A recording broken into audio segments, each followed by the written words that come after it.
Baik, bismillahirrahmanirrahim. Assalamualaikum warahmatullahi wabarakatuh dan selamat siang Bapak Ibu dan teman-teman semua. Waalaikumsalam warahmatullahi wabarakatuh. Kemarin kita sudah bahas tentang pembahasan awal dari materi geomorfologi, terutama dari tenaga pembentuk muka bumi. Kita sudah masuk ke proses endogenik, baik itu dari vulkanik, tektonik, terus juga ada seisma atau gempa bumi. Nah, sekarang kita atau di hari ini itu ada dua materi. Yang pertama masih di geomorfologi, terus selanjutnya nanti bakal bahas tentang geografi pertanian. Nah, tapi sebelum itu kita kembali lagi ke geomorfologi terlebih dahulu, yaitu proses eksogenik.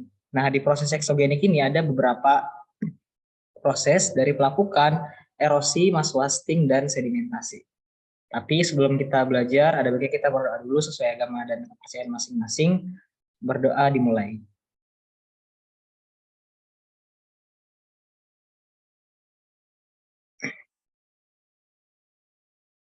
Selesai. Baik, kita lanjut. Yang pertama adalah tentang pelapukan atau weathering. Jadi secara garis besar atau secara definisi umum itu pelapukan adalah peristiwa atau penghancuran batuan atau pelepasan partikel-partikel batuan. Nah, pelapukan ini dipengaruhi oleh beberapa hal, terutama dari segi kecepatan pelapukan. Yang pertama adalah tingkat kekuatan dan kekompakan batuan, terus ada topografi dan kemiringan lereng, keadaan vegetasi, sampai ke unsur-unsur kimia yang terkandung di dalam batuan. Untuk tingkat kekuatan, semakin kuat suatu batuan, semakin kuat ikatan batuannya, tentunya akan membuat batuan tersebut lebih resisten atau lebih tahan terhadap pelapukan. Sedangkan untuk batuan yang memiliki kekuatan yang lebih rendah, dia lebih gampang untuk terkena pelapukan, itu prosesnya akan lebih cepat. Selanjutnya dari topografi atau kemiringan, semakin miring atau semakin terjal suatu lereng atau suatu topografi, itu sangat bisa berpengaruh juga terhadap pelapukan. Terus keadaan vegetasi. Nah, di keadaan vegetasi ini berkaitan dengan jenis-jenis pelapukan. Semakin banyak biasanya semakin banyak vegetasi, baik itu tumbuhan maupun sebenarnya adalah jumlah hewan yang berada di satu tempat, itu ternyata juga mempengaruhi pelapukan. Dan yang terakhir adalah unsur-unsur kimia yang terkandung di dalam batuan. Nah, kalau teman-teman ini ada yang dari IPA mungkin belajar ada beberapa unsur kimia atau ada beberapa atom yang ketika direaksikan itu akan hancur atau akan berpengaruh, saling mempengaruhi satu sama lain. Nah, selanjutnya adalah jenis-jenis pelapukan. Yang pertama ada pelapukan mekanik atau pelapukan fisika. Itu adalah pelapukan yang berkaitan dengan penghancuran batuan tapi tidak merubah struktur kimia dari batuan. Jadi hanya batuannya saja yang hancur secara menjadi fragmen-fragmen atau menjadi partikel-partikel batuan yang lebih kecil, tapi secara susunan kimia itu tidak berubah. Sedangkan kalau untuk pelapukan kimia, dia itu terjadi reaksi kimia antara batuan dengan agen-agen penghancur, misalnya seperti air, angin, dan lain sebagainya. Terus ada pelapukan biologis. Untuk pelapukan biologis, ada beberapa ahli yang mengklasifikasikan pelapukan biologis ini itu termasuk ke pelapukan kimia. Karena ternyata di pelapukan biologis itu terjadi juga reaksi kimia, terutama di bagian akar tumbuhan. Nah, setelah dilakukan penelitian, ternyata di akar tumbuhan itu ditemukan unsur-unsur kimia yang ketika dia bereaksi dengan batuan, itu akan menghancurkan batuannya. Makanya kalau teman-teman sering lihat, ada beberapa pohon, misalnya kalau kita lewat di pinggiran jalan atau lewat di pedestrian, itu ada beberapa pohon yang menghancurkan batuan. Itu termasuk pelapukan biologis sebenarnya. Nah, lanjut ke pelapukan mekanik. Pelapukan mekanik atau pelapukan fisika tadi hanya penghancuran dari fragmen atau partikel batuannya, tapi tidak ada perubahan unsur kimia. Salah satu yang pertama itu adalah cross section. Itu terjadi ketika air masuk ke dalam rekahan-rekahan batuan. Oh ya, perlu digarisbawahi juga bahwa batuan yang kita lihat itu tidak sekompak yang ada di mata kita atau tidak serapat yang kita lihat. Sebenarnya di dalam batuan itu ada lubang kecil, ada fragmen-fragmen, ada join itu yang dapat dimasuki oleh air. Dan ketika air tersebut masuk, kemudian terjadi misalnya musim dingin, dan dia membeku menjadi es, itu akan membuat rongga-rongga tersebut akan semakin besar. Karena ternyata volume dari es atau volume dari air yang membeku itu lebih besar daripada air ketika dalam fase cair. Hal tersebut bisa dibuktikan kalau misalnya teman-teman memasukkan air gelas plastik yang biasa dijual itu ke dalam freezer, ke dalam kulkas, maka tentunya dia akan mengembung ketika menjadi es karena um, volume dari es itu sekitar 9% lebih besar daripada volume air. Nah, ketika hal tersebut terjadi secara terus-menerus, itu akan membuat rongganya semakin besar sampai dapat memecah batuan. Itu yang terjadi di frost action ini. Dan tadi perlu diingat juga kalau ini itu terjadi di daerah atau wilayah yang punya musim dingin. Tentunya di Indonesia kita sendiri, itu kan kita berada di daerah tropis, di daerah ekuator, tidak ada musim dingin. Hal ini hampir mustahil atau hampir tidak ada terjadi. Sedangkan ini mungkin bisa kita temukan di daerah subtropis yang punya musim dingin cukup panjang, terus daerah yang beriklim sedang, ataupun bahkan di daerah kutub. Terus selanjutnya adalah perubahan suhu. Jadi ada batuan atau perubahan suhu itu ternyata mempengaruhi juga dari pemuaian batuan. Kalau yang sering kita dengar adalah seperti kondisi yang memuai itu seperti kabel listrik misalnya. Kabel listrik kan di siang hari dia bakalan sedikit lebih panjang, sedangkan di malam hari panjangnya itu akan sedikit menyusut. Itu karena pengaruh suhu. Nah, itu juga yang terjadi di batuan. Kalau di siang hari batuannya itu akan sedikit mengembang, sedangkan di malam hari, terutama ketika amplitude atau perbandingan suhunya itu tinggi, di malam hari batuannya itu akan mengerut atau sedikit lebih mengecil. Nah, saat proses itu terjadi secara terus-menerus selama ribuan ratusan tahun, mungkin itu dapat menghancurkan batuannya karena batuan kan juga punya daya tahan tersendiri. Ketika proses tersebut terjadi secara terus-menerus dan sampai pada batas maksimal kemampuan batuan untuk menahannya, itu pasti bakal hancur. Nah, dipengaruhi juga sih sebenarnya sama cuaca yang ada di daerah tersebut. Untuk pelapukan mekanik yang disebabkan oleh perubahan suhu ini biasanya terjadi di padang pasir. Kenapa di padang pasir? Terutama di yang kita ketahui mungkin di gurun Arab atau di sekitar Arab Saudi. Kenapa di sana banyak terjadi pelapukan akibat perubahan suhu? Karena di siang hari suhu atau temperatur di daerah mereka itu sangat panas. Kenapa? Karena di sana tidak ada awan kan, tidak ada um, sesuatu yang menghalangi sinar matahari untuk masuk. Jadi temperaturnya bisa lebih tinggi. Sedangkan di malam hari juga sama, awannya lebih sedikit, makanya tidak ada yang dapat menghalangi panas dari bumi itu terlepaskan kembali ke luar atau ke atmosfer. Makanya permukaannya itu jadi lebih dingin. Nah, itu yang menyebabkan pelapukan mekanik akibat perubahan suhu ini. Terus ada juga yang disebut sebagai kubah eksfoliasi. Ini sebenarnya akibat dari tekanan yang diberikan kepada batuan yang berada di bawah permukaan atau di bawah tanah. Jadi sebelum ini terbentuk, dapat dianalogikan di sini itu sebenarnya tertutup sama batuan yang ini, tapi karena dia batuannya adalah batuan sedimen yang relatif lebih lunak, lebih gampang untuk tererosi, jadi dia itu lapisan atas ini menghilang dan menyisakan batuan ini ya batuan intrusi. Sebenarnya kita udah sempat bahas sedikit tentang batuan intrusi kemarin di proses vulkanisme. Dia batuan intrusif, batuan beku, dia lebih keras, lebih padat. Maka ketika terjadi erosi dan pelapukan, dia sedikit lebih tahan. Dan ketika lapisan di atas atau lapisan tanah di atas ini sudah menghilang, dia itu bakalan melepas keluar atau melepaskan energi dan terbentuk seperti lembaran-lembaran ini. Nah, ada pelapukan mekanik juga yang disebut sebagai abrasi. Kalau teman-teman sering dengar, mungkin abrasi adalah pelapukan yang terjadi atau erosi yang terjadi di pinggir laut. Sering digaung-gaungkan sebenarnya abrasi pantai, abrasi laut, dan lain sebagainya yang menyebabkan pantainya itu mundur atau pantainya hancur. Nah, itu benar sebenarnya abrasi yang ada di situ. Cuman abrasi bukan hanya terjadi di daerah atau di wilayah pinggir pantai. Abrasi itu dapat terjadi juga di daerah-daerah yang memiliki atau daerah dengan partikel batuannya itu bergerak aktif. Contohnya di daerah sungai. Partikel batuannya itu dibawa oleh air, bertabrakan dengan partikel batuan yang lain.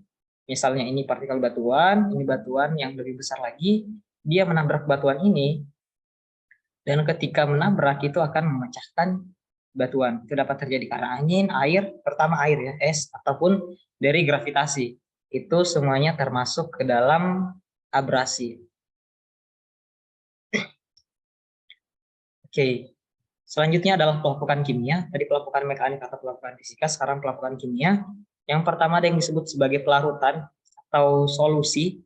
Ini dapat terjadi ketika batuan atau unsur-unsur kimia di dalam batuan itu bereaksi terutama terhadap air hujan.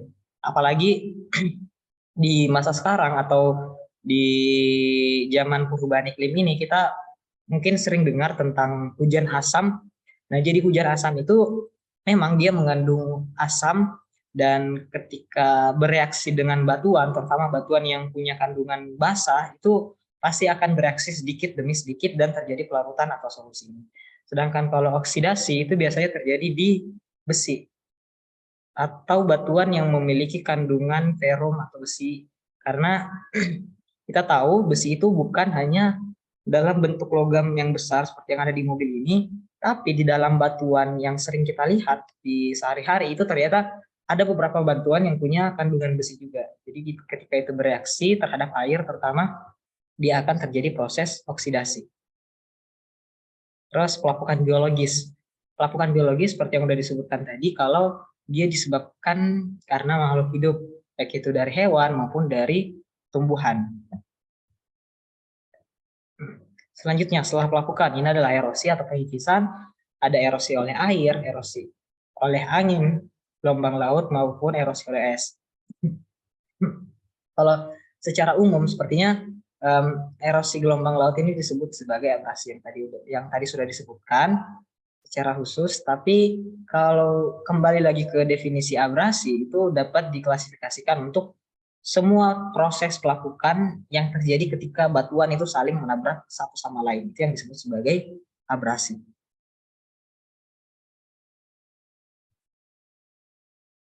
Nah, ini jenis erosi. Ada erosi geologi yang dia terjadi secara alami.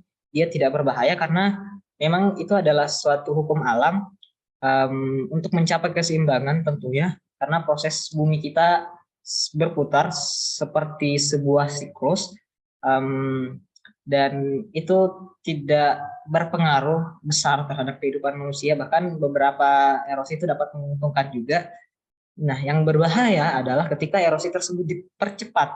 Contohnya, ketika kita sebagai manusia mengubah aliran sungai, erosinya diubah dan terjadi perubahan dinamika yang ada di sungai, itu dapat berbahaya.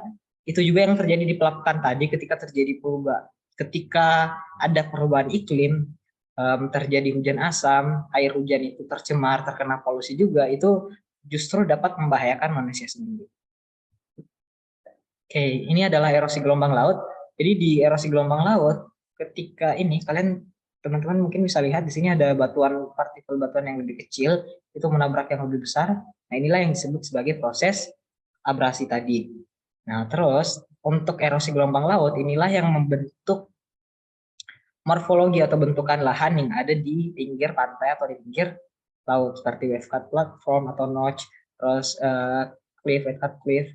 Ini ketika proses erosi atau pelapukannya terjadi secara terus-menerus, dia akan menghancurkan bagian bawahnya ini, dan ketika sudah tidak dapat ditahan lagi oleh ini, sudah sampai tahap maksimal, dia akan tumbuh dan menjadi tebing. Dan begitu seterusnya sampai mungkin sampai batuannya habis atau sampai air lautnya berpindah atau terjadi proses geologi yang lain lagi.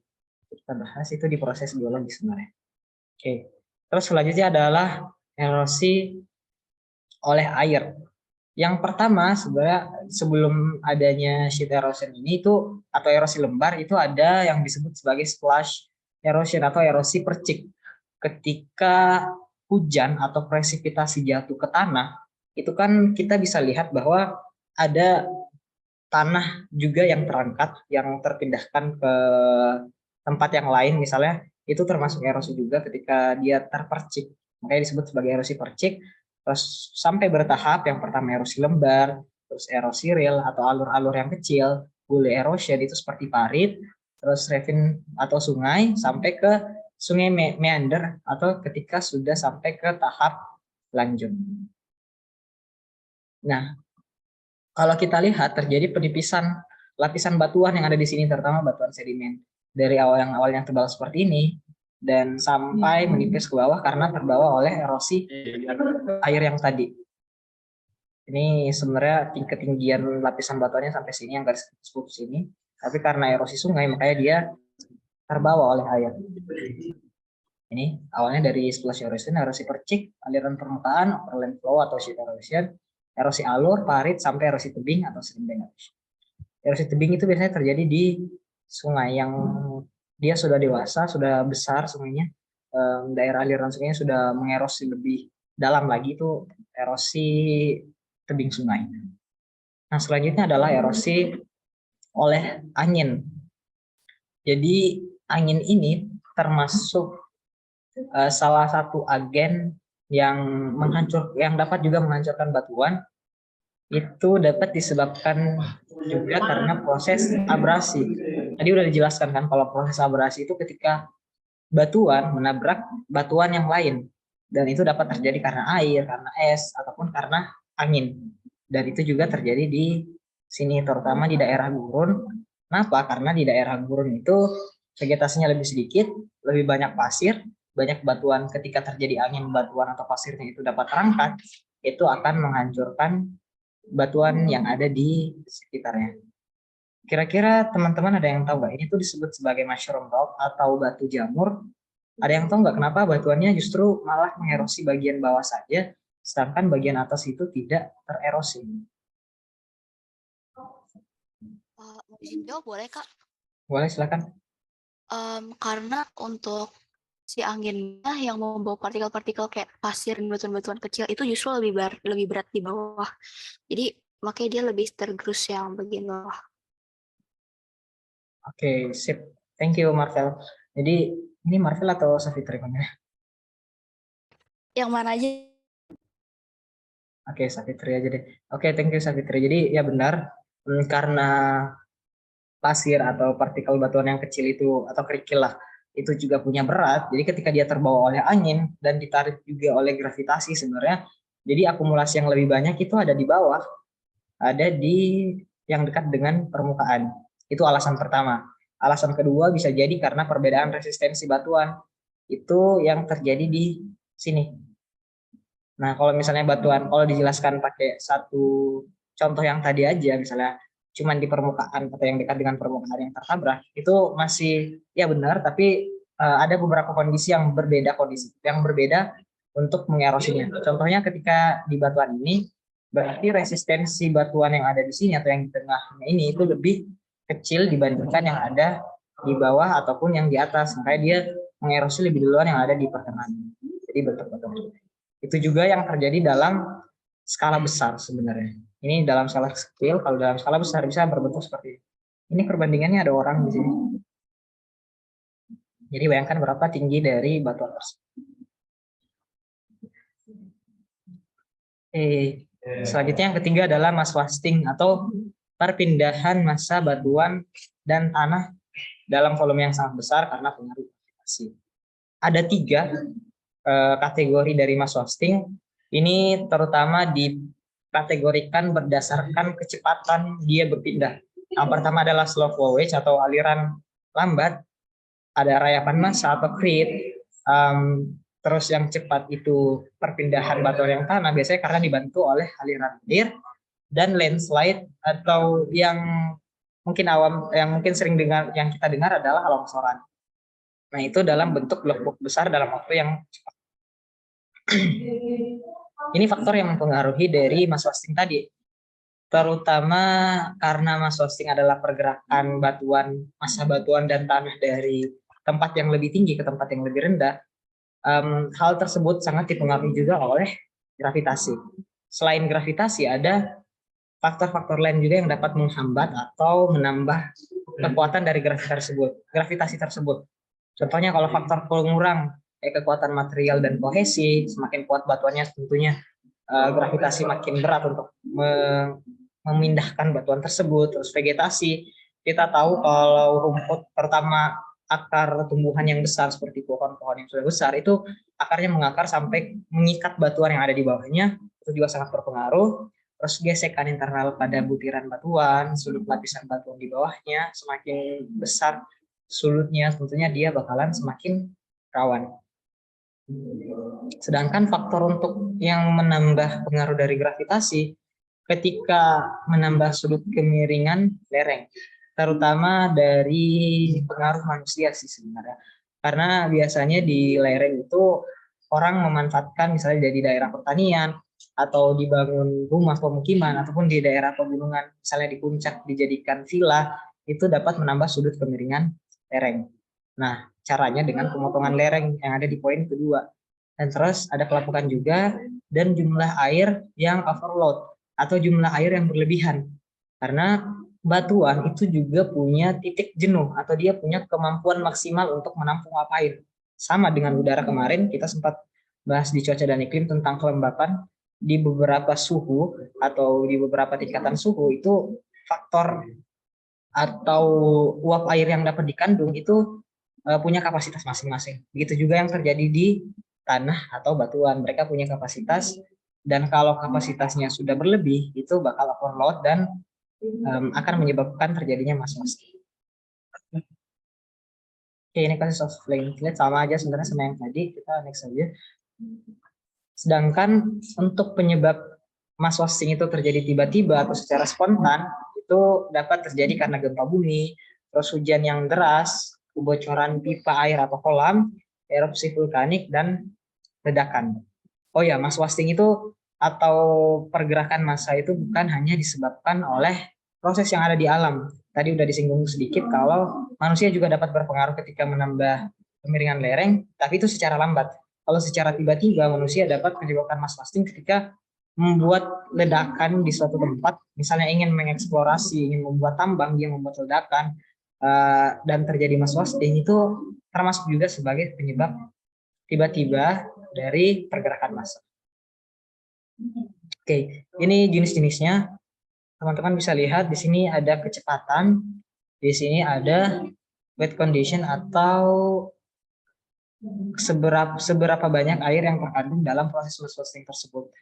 Untuk kecepatan berarti semakin ke kanan ini akan semakin cepat, semakin ke kiri semakin lambat, seperti itu juga. Semakin ke atas ini semakin banyak kandungan airnya, sedangkan semakin ke bawah kandungan airnya lebih sedikit. Kita bahas satu-satu. Yang pertama, yang paling lambat itu adalah solefaction. Ini terjadi sebenarnya di daerah yang punya tanah beku atau permafrost. Teman-teman ada yang tahu nggak apa sih sebenarnya yang disebut sebagai permafrost itu?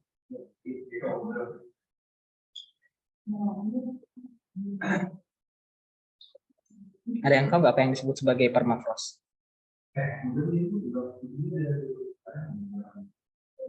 Ini aku ketikin di chat ya. Permafrost. Ada yang tahu nggak tentang permafrost?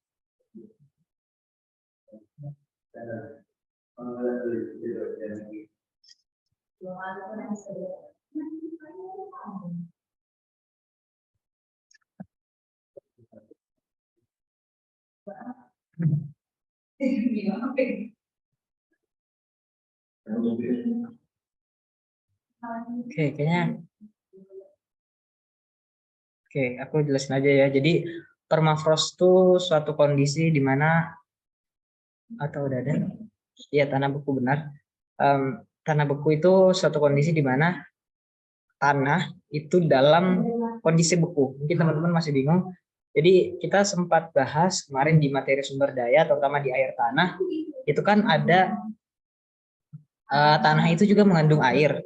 Dan ketika tanah itu mengandung air, terus dia terletak di lapis di daerah atau di wilayah yang punya iklim yang dingin, tentunya tanah tersebut bakalan ikut membeku bersama dengan air tanah yang membeku juga. Misalnya seperti ini. Ini adalah lapisan tanahnya. Terus di sini ada air tanah yang ada di bawah tanah, yang warna biru ini misalnya. Ketika suhunya sangat rendah, itu air tanahnya juga bakalan ikut membeku dan membentuk yang disebut sebagai tanah beku atau permafrost. Oke. Nah, untuk proses solidification sendiri itu terjadi ketika lapisan di atas permafrost ini itu mencair. Ada yang disebut sebagai active layer atau layer yang aktif bergerak. Nah, ketika musim panas kan tidak selamanya kan di sana terjadi musim dingin. Juga pasti ada beberapa periode yang lapisan atas esnya itu akan mencair. Nah, ketika periode musim panas, lapisan yang di atas ini atau tanah beku yang bagian atas ini dia akan mencair atau lapisan airnya akan mencair, sedangkan yang lapisan bawah tetap beku. Jadi yang bergerak adalah yang di lapisan atas ini, misalnya lerengnya seperti ini, dia bakalan bergerak mengikuti gravitasi juga. Nah, itu yang disebut sebagai proses solidification. Terus ada soil creep atau rayapan tanah. Itu bisa disebabkan karena adanya seperti ini, adanya kemiringan batuan atau kemiringan lapisan batuan. Ini biasanya karena proses struktural juga dan terjadi secara bertahap. Kenapa dia lebih lambat? Karena ini tidak ada proses yang mempercepat. Tadi kan proses yang mempercepatnya seperti kandungan air, kemiringan lereng, dan lain sebagainya itu yang mempercepat. Sedangkan di sini kemiringan lerengnya cukup landai, walaupun agak miring sedikit, dan kandungan airnya juga relatif lebih sedikit, makanya dia pergerakannya lebih lambat. Disebut sebagai rayapan tanah.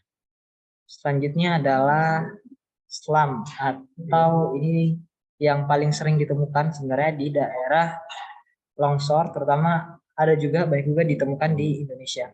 Ciri khas dari slam atau nendatan, kalau bahasa Indonesia adalah nendatan, dia berbentuk seperti tangga. Dia berbentuk seperti tangga seperti ini. Dia jatuh karena kandungan airnya sedikit lebih banyak dan bisa teman-teman lihat kalau di sini lerengnya itu cukup terjal, jadi tidak bisa menahan lagi. Yang pertama jatuh adalah bagian yang di depan, terus mempengaruhi lagi bagian yang di belakang sampai batas maksimal batuan dan tanahnya ini dapat menahan, itu akan terjadi proses seperti ini, proses selam.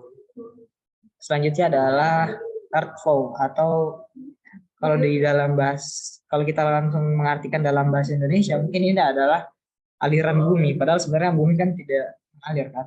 Nah, kalau untuk the earth flow, kenapa disebut sebagai earth flow? Karena kandungan dari material yang terbawa itu adalah campuran dari beberapa material, contohnya batuan yang lebih keras, terus tanah, ada beberapa lumpur juga, itu yang disebut sebagai earth flow.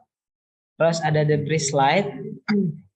Kalau untuk debris slide, dia biasanya punya kandungan air yang ya lebih sedikit lagi, dia berbentuk slide. Kalau ada kata-kata slide seperti ini, debris slide, selam juga sebenarnya termasuk slide. Dia itu punya seperti seluncuran. Jadi dari atas batuannya jatuh ke bawah, meluncur. Ini dia punya bidang seluncur di sini. Nah, itu yang dapat dikategorikan sebagai slide. Sedangkan kalau flow, dia berarti mengalir, dan fall berarti jatuh. Ini mud flow berarti lumpur yang mengalir, terus di ice flow itu mirip dengan earth flow, dan ada rock fall atau batuan yang jatuh dari atas ke bawah. Ini yang paling kering, ini walaupun kondisi airnya bahkan tidak ada, itu dapat terjadi mass wasting juga karena batuannya sudah terpecah, baik itu karena erosi maupun karena pelapukan yang tadi, terutama pelapukan mekanik atau pelapukan fisika.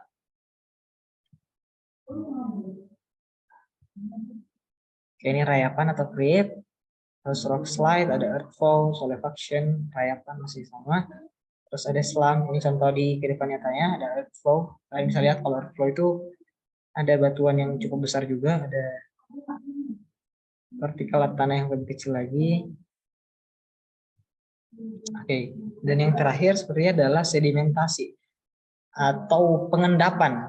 Jadi setelah terjadi proses pelapukan, setelah terjadi proses erosi, proses mass wasting, tentunya yang hasil akhirnya adalah ketika terjadi sedimentasi. Sedimentasi itu terjadi ketika partikel atau massa batuan yang telah terbawa tadi itu sudah tidak bisa diproses lagi atau gravitasi sudah tidak bisa membawa lagi agen-agennya seperti air, angin, es ataupun gravitasi itu tidak bisa sanggup lagi untuk mentransportasi atau memindahkan massa batuannya, makanya terjadi sedimentasi. Ada yang sedimentasi di darat atau terestrial, sedimentasi di laut atau marin, sedimentasi sungai atau fluvial, rawa atau limnis, danau juga dapat dikategorikan sebagai limnis, sedimentasi es atau glasial, dan sedimentasi oleh angin atau eolian. Oke, ini ada mungkin teman-teman sering dengar tentang aluvium, tapi ada nama lain juga yaitu alluvium. Alluvium itu semua batuan tanah atau sedimen hasil pelapukan yang terendapkan di kaki lereng akibat gravitasi dan mass wasting. Nah, misalnya ini adalah sebuah lereng, terus ada endapan batuan di sini. Nah, itu disebut alluvium, atau kalau dalam morfologi ini disebut talus. Terus ada alluvium, pokoknya semua material yang terendapkan oleh air itu disebut sebagai alluvium atau alluvial. Oke, itu untuk tenaga eksogen. Dan sebenarnya udah, ini slide terakhir, ada pertanyaan nggak tuh? Sampai sini ada pertanyaan nggak tentang proses eksogen?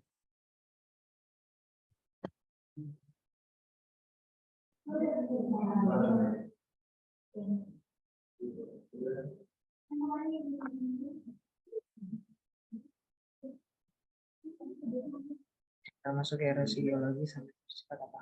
Ada pertanyaan dari Maria, yang termasuk erosi geologi sama dipercepat apa saja? Kalau yang termasuk erosi geologi itu tadi yang terjadi karena proses alam pertama.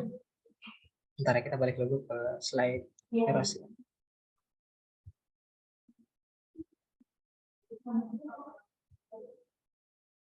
Nah, ini yang terjadi secara alami, seperti yang oleh angin, oleh air, dan lain sebagainya, itu masih terjadi prosesnya secara alami dari pengangkatan geologis dulu.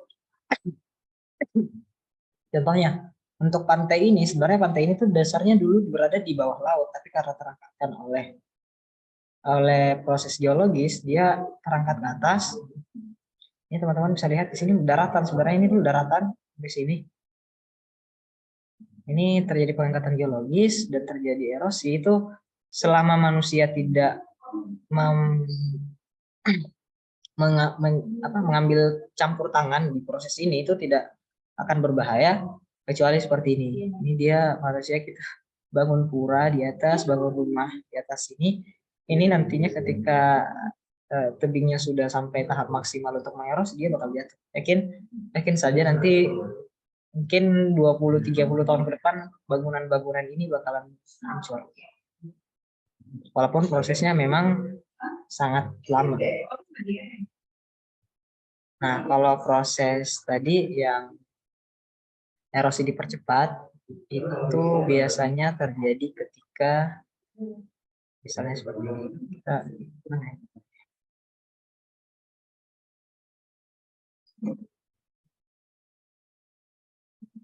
Kita ngambil contoh dari sungai aja.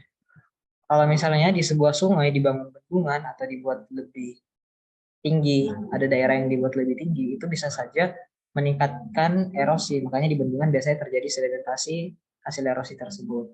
Itu bisa berdampak berbahaya, baik itu untuk bangunannya sendiri ataupun untuk manusia yang ada di sekitarnya. Karena bayangkan ketika bendungannya itu karena tidak menampung sedimen yang terendapkan tadi, dia akan membuat banjir bandang tentunya di daerah bawah ini, di daerah yang lebih. Ada banyak lain, tapi itu salah satu. Ada pertanyaan lagi nggak? Atau sudah aman, Maria? Oke, maksud dari material tarus atau spray itu apa? Bentar ya, kita balik lagi ke yang tadi.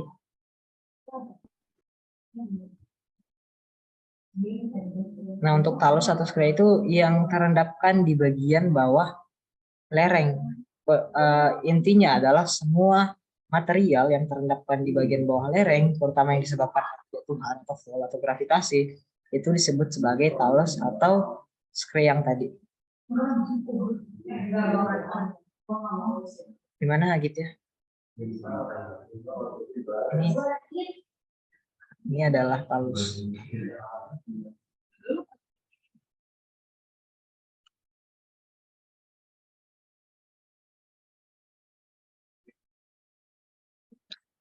Oke, sip. Sepertinya tidak ada pertanyaan lagi, teman-teman. Kita langkah ke pembahasan selanjutnya, yaitu tentang hasil dari proses-proses yang tadi atau bentukan-bentukan alam yang disebabkan oleh proses dari awalnya endogen sampai ke proses eksogen.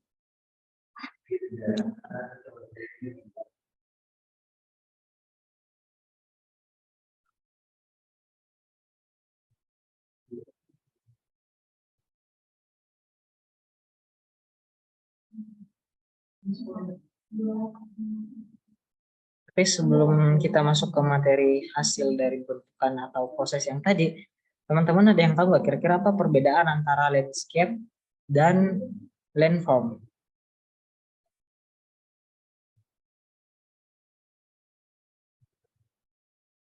Kalau dari artian, dari istilah sebenarnya hampir sama, tapi ada sedikit perbedaan antara kedua. Ada yang tahu nggak?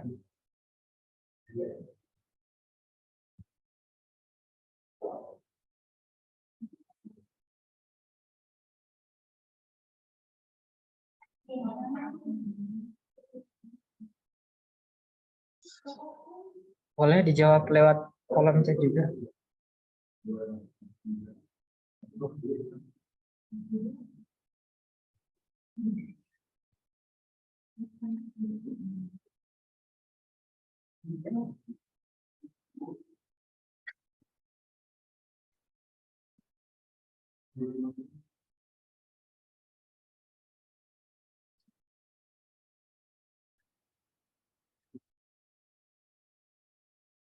Oke, sepertinya tidak ada ya. Jadi kalau untuk landscape sendiri itu adalah suatu atau bagian dari landform juga. Jadi landform itu landscape itu yang akan membentuk landform. Jadi misalnya dalam satu wilayah kita ngambil satu wilayah misalnya kecamatan. Dalam satu kecamatan ada yang bentang alam struktural di dalamnya, ada bentang alam fluvial, ada bentang alam vulkanik. Nah itu membentuk suatu landform. Sedangkan bagian-bagian yang tadi, bagian bentang alam struktural, fluvial dan karst itu disebut sebagai landscape. Nah, ini adalah jenis-jenis landscape, ada yang bentang alam struktural, fluvial, karst, vulkanik, gurun, gletser, pantai, dan bentang alam bawah. Oke, terus kita ke bentang alam fluvial, river background. Ini ada kita kembali lagi sedikit ke siklus hidrologi. Kalau untuk sebentar ya. Kalau untuk bentang alam fluvial itu dia termasuk ke dalam ini aliran runoff atau aliran permukaan. Jadi segala sesuatu yang mengalir di permukaan termasuk sungai, termasuk aliran fluvial itu termasuk ke dalam runoff. Sedangkan evaporasi misalnya dia adalah penguapan dari badan air secara langsung, transpirasi dari tumbuhan, gabungan antara keduanya juga bisa terjadi, evapotranspirasi, kondensasi pembentukan awan, presipitasi segala curahan yang jatuh dari awan. Sebenarnya di sini ada infiltrasi juga. Infiltrasi itu masuknya air ke partikel tanah. Ada perkolasi, masuknya air dari tanah ke aliran air tanah atau ground. Teman-teman ada yang tahu nggak apa perbedaan antara infiltrasi dan perkolasi? Padahal sama-sama masuk ke tanah.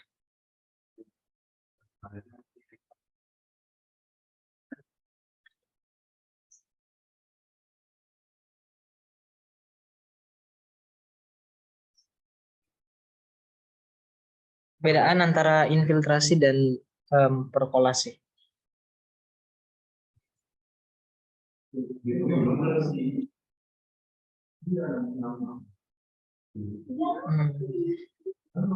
Ada yang menjawab infiltrasi bukan aliran, kalau perkolasi aliran di dalam tanah. Ya, benar. Jadi kurang lebih seperti itu, tapi kalau secara lebih jelas lagi, infiltrasi itu penyerapan. Benar tadi dikatain kalau infiltrasi itu penyerapan ke dalam partikel tanah. Jadi misalnya di sini ada lapisan tanah atas, itu infiltrasi cuman sampai di sini penyerapannya. Sedangkan kalau perkolasi ketika dia sudah mengalir, air dari partikel tanah ini mengalir ke air tanah atau groundwater, air aliran bawah permukaan, itu disebut sebagai perkolasi. Seperti itu ya. Terima kasih yang udah jawab. Terus terminologi dari sungai atau bagian-bagian dari sungai. Ada mouth of the river atau muara sungainya, yang bisa daerah estuaria. Terus ada tributary atau anak-anak sungai. Ada confluence, confluence itu pertemuan antara dua sungai besar. Terus ada source of the river atau bisa kita bilang sebagai mata air. Terus ada watershed. Watershed ini adalah daerah tangkapan airnya. Biasanya ini bentuknya tidak seperti ini, tidak sederhana ini bentuknya. Kalau dalam kehidupan nyata mungkin ada, aku kebetulan lagi pegang juga gambar tentang sungai dalam kehidupan nyata, itu lebih kompleks lagi. Jadi kita menentukan daerah aliran sungai itu akan lebih ribet, terutama mengikuti juga dari garis konturnya.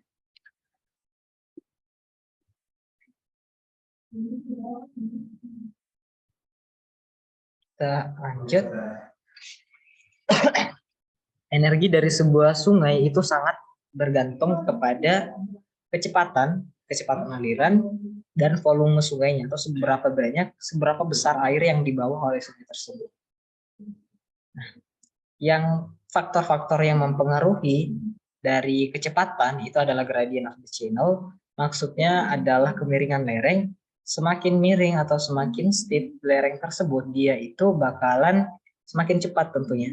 Terus ada bentuk dari channel sungainya. Bentuk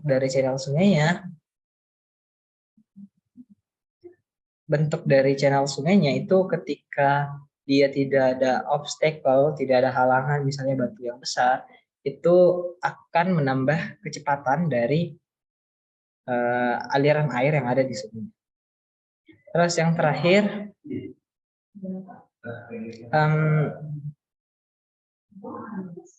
sebentar ya. Yang terakhir adalah weighted perimeter atau perimeter basah.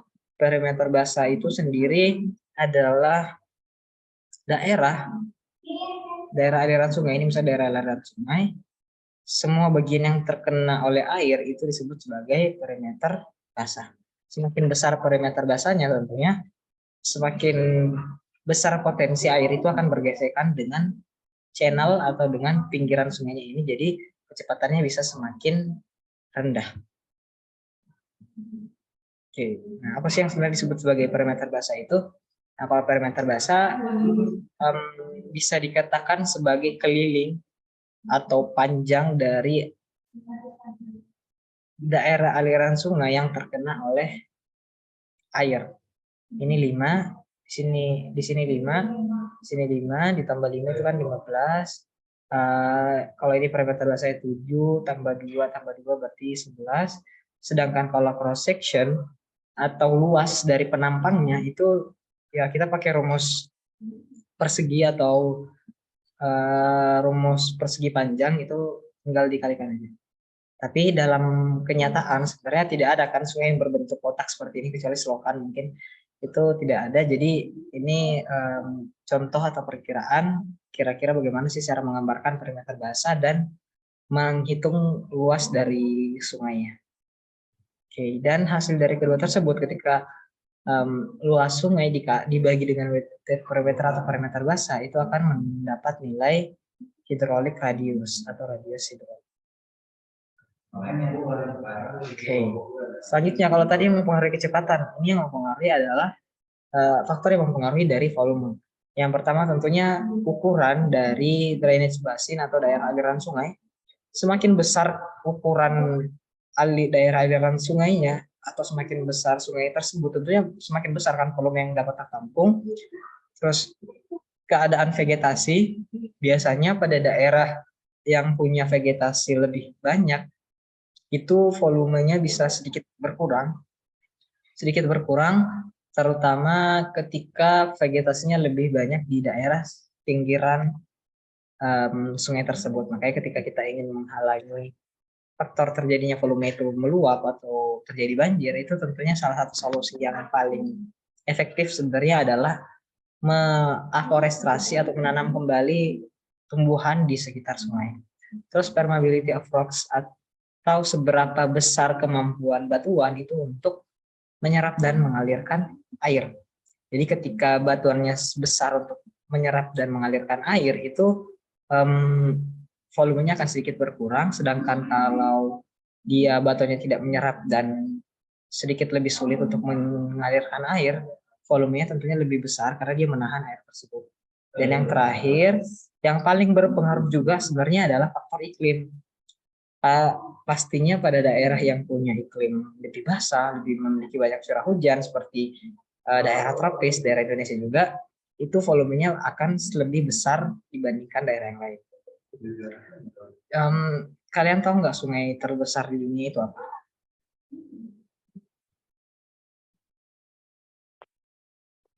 Sungai yang punya volume paling besar. Ada yang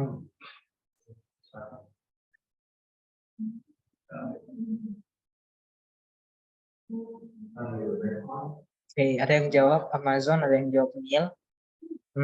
Kita ambil Amazon deh misalnya. Amazon kan terletak di Brazil.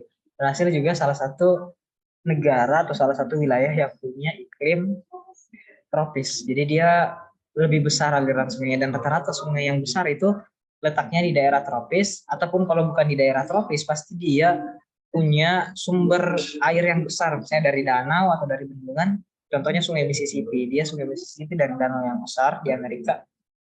Itu mengalir dari atas sampai bawah, dari utara sampai selatan. Tapi rata-rata dipengaruhi karena faktor iklim.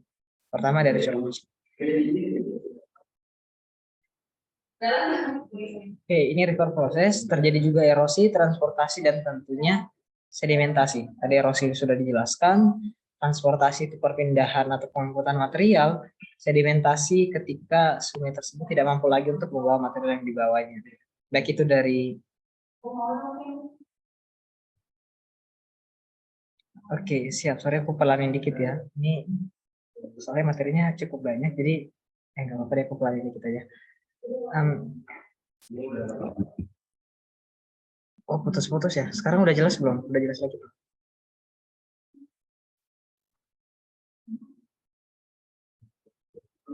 Cek. Sekarang sudah jelas lagi ya? Oke, untuk sedimentasi itu akan terjadi ketika sungainya tidak mampu lagi membawa material yang dibawa, ketika terjadi penurunan kecepatan, terus gravitasi juga berpengaruh, volume juga lebih besar, lebih sedikit. Nah, makanya kenapa sedimentasi itu banyak terjadi di muara sungai atau di bagian hilir dari sungainya. Kenapa di bagian hilir? Karena di bagian hilir kita tahu aliran sungai itu lebih lambat kan dibandingkan daerah hulu yang banyak jeram, misalnya aliran sungai lebih cepat, itu bakalan terus tererosi. Jadi proses sedimentasi lebih sedikit. Nah, ini bentuk erosi di sungai, ada hydraulic action, ada abrasi sudah, ada atresi dan solusi. Terus ini juga sudah sepertinya erosi percik, lembar, alur, parit, kulit, tebing sungai tadi udah. Nah, heterogeneization ini udah. Nah, di bagian sungai itu ada yang disebut sebagai base level atau suatu batas atau suatu tempat di mana sungai itu tidak dapat mengerosi lagi. Itu disebut sebagai base level erosion. Base level ini dibedakan menjadi dua, itu ada ultimate base level yaitu laut, tentunya hampir semua atau bahkan sebenarnya semua sungai itu mengalir ke laut. Dan ada temporary base level atau base level yang sementara, seperti sungainya transit dulu di danau, di rawa atau di bendungan terus teralirkan lagi, itu disebut sebagai temporary base level atau base level yang sementara. Oke, nah ini jenis-jenis transportasi yang ada di sungai, dari traksi, terus ada saltasi, ada suspensi, dan ada solusi. Traksi itu ketika dia rolling seperti ini. Kalau saltation dia itu melompat-melompat di bawah aliran sungainya, batuan melompat-melompat. Solusi tadi secara kimianya ada larutan kimia juga, suspensi partikel yang kecil akan terbawa oleh aliran air dan tidak di permukaan. Oke, ini masih sama reaksi, ini juga masih sama. Nah, jadi ada dua jenis aliran di sungai, ada yang disebut sebagai laminar flow dan ada turbulent flow. Aliran laminar itu terjadi ketika sungainya itu bergerak. Ketika kita melihat dari atas itu kita melihat seolah-olah sungainya itu tidak mengalir, padahal sebenarnya dia mengalir tapi dengan lambat dan dengan teratur. Jadi dia berbentuk seperti laminar. Kalau teman-teman mungkin pernah lihat video orang yang mengeluarkan air dari selang atau dari teko tempat teh, itu yang ketika alirannya dia laminar, dia itu kita melihatnya seolah-olah dia tidak bergerak terus. Sedangkan kalau turbulen itu dia bergerak bebas terutama. Nah, sebenarnya yang terjadi kebanyakan itu adalah aliran turbulen. Jarang sekali kita melihat aliran laminar. Anjing.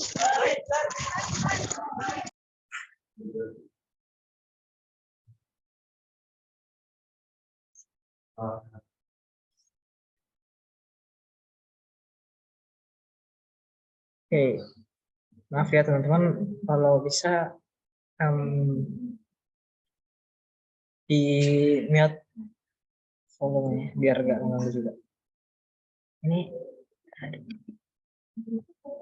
oke,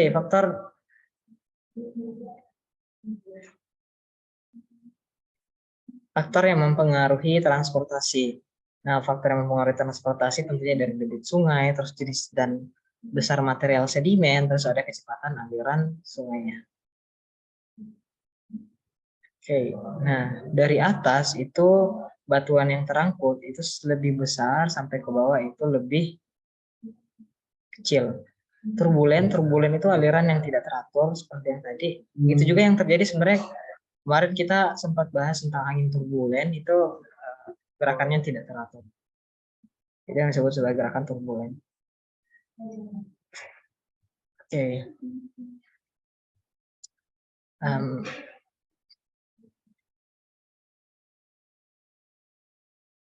sedimentasi karena berkurangnya daya transportasi dan karena penambahan muatan.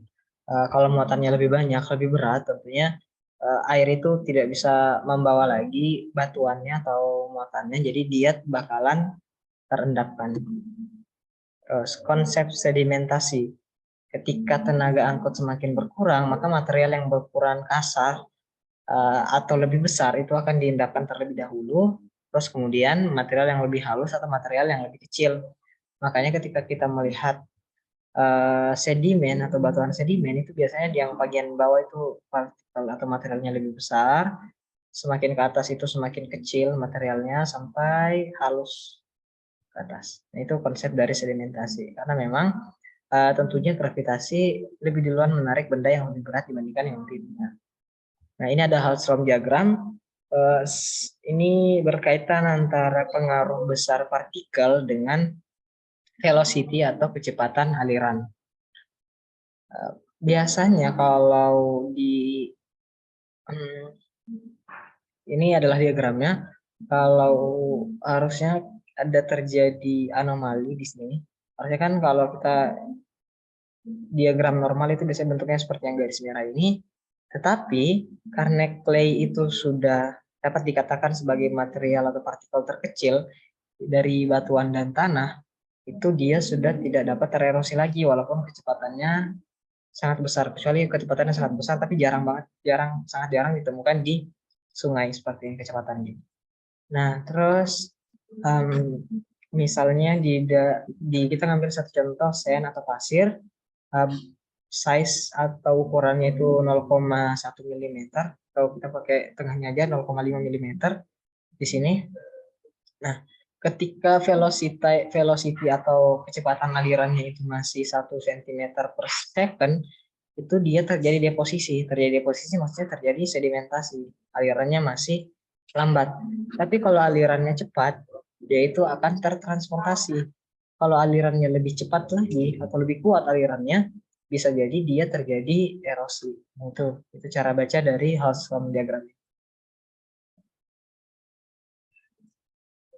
Terus ini bentuk penampang sungai dari awal di hulu sungai itu bentuk lembahnya seperti V, terus semakin ke bawah bentuk lembahnya semakin lebar, semakin dekat ke muara, ya silakan yang mau ke toilet. Semakin ke muara itu penampang atau lembah sungainya itu akan semakin lebar. Ini profil memanjang sungai, karang itu berada tinggi antara hulu dan muara. Hulunya, ini muaranya, karang itu beda tinggi pada setiap jarak 1 kilometer. Jadi misalnya di sini ini karang, interval itu jarak antara ini sampai ke muara. Oke, bagian atas hulu, bagian tengah, bagian hilir. Sungai muda atau bagian hulu biasanya ditandai dengan karakteristik dia punya batuan yang lebih besar. Pas aliran sungainya lebih cepat, banyak ditemukan jeram, banyak air terjun dan lain-lain, itu sungai muda atau sungai yang berada di daerah hulu. Kalau sungai yang sudah dewasa atau di daerah hilir, biasanya di daerah bawah, itu partikel batuannya lebih kecil. Teman-teman bisa lihat, partikel batuannya lebih kecil, dan ketika sungainya misalnya sudah tua dan terjadi di dataran rendah, itu akan membentuk meandering seperti ini.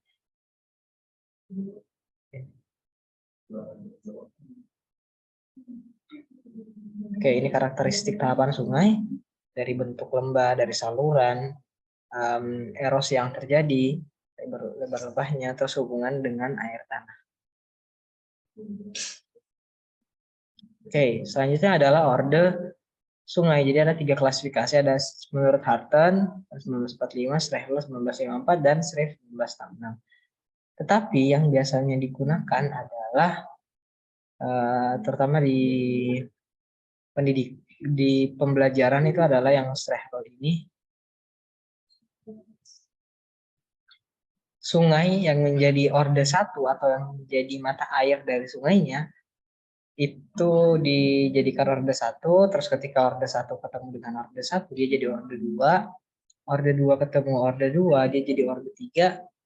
Nah, di sini teman-teman bisa lihat orde 1 ketemu orde 3 itu tidak berubah apa-apa karena orde sungai itu hanya bisa diklasifikasikan ketika 2 sungai dengan orde yang sama itu bertemu.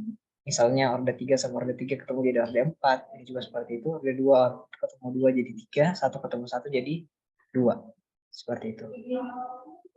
Sedangkan misalnya kalau yang Shreve, dia itu semua bagian sungai itu akan dihitung. Jadi 1 ditambah 1 2, 2 tambah 2 4 ketemu orde 1 dia bakal ditambah lagi jadi orde 5, 5 ditambah 4 dia akan jadi orde 9, 9 ada orde 1 lagi jadi orde 10. Begitu seterusnya. Oke. Sedangkan kalau Harten dia sungai utama atau yang punya aliran penampang lebih luas dan lebih besar itu yang orde besar juga, yang lebih kecil dari orde 1 dan seterusnya. Oke, kita masuk ke pola penyaluran sungai. Yang pertama adalah sungai yang berbentuk dendritik atau seperti tulang daun. Itu biasanya terjadi pada daerah yang relatif datar. Relatif datar bukan berarti datar yang seperti teman-teman bayangkan. Terus batuannya homogen dan resistensinya seragam karena batuannya relatif homogen tadi. Kalau batuannya homogen terus resistensinya seragam, tentunya air ini dapat mengerosi ke segala arah. Makanya berbentuk sungai seperti itu. Terus selanjutnya ada yang disebut sebagai sungai trendis. Ini biasanya terbentuk di daerah lipatan. Nah, bentuknya seperti teralis. Ini ada aliran sungai di sini, terus ada satu aliran sungai utama yang terbentuk di lembah. Dan ketika dia mengerosi seperti ini, nah daerah lipatannya. Terus ada radial itu terbagi dua, ada radial sentrifugal dan radial sentripetal. Kalau radial sentrifugal dia itu di daerah pegunungan, dia menjauhi pusat dari puncak ini menyebar ke daerah yang di sekitarnya radial sentrifugal. Sedangkan kalau radial sentripetal ini misalnya adalah sebuah lembah, sungai itu mengalir ke satu pusat yang di tengah dari beberapa sungai. Selanjut rektangular. Rektangular itu di daerah patahan atau di daerah retakan, dia bentuknya relatif siku-siku atau hampir kalau dia berbelok patah-patah seperti ini.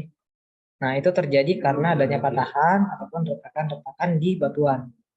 Terus ada multi, ya Quenza silakan. Kenapa?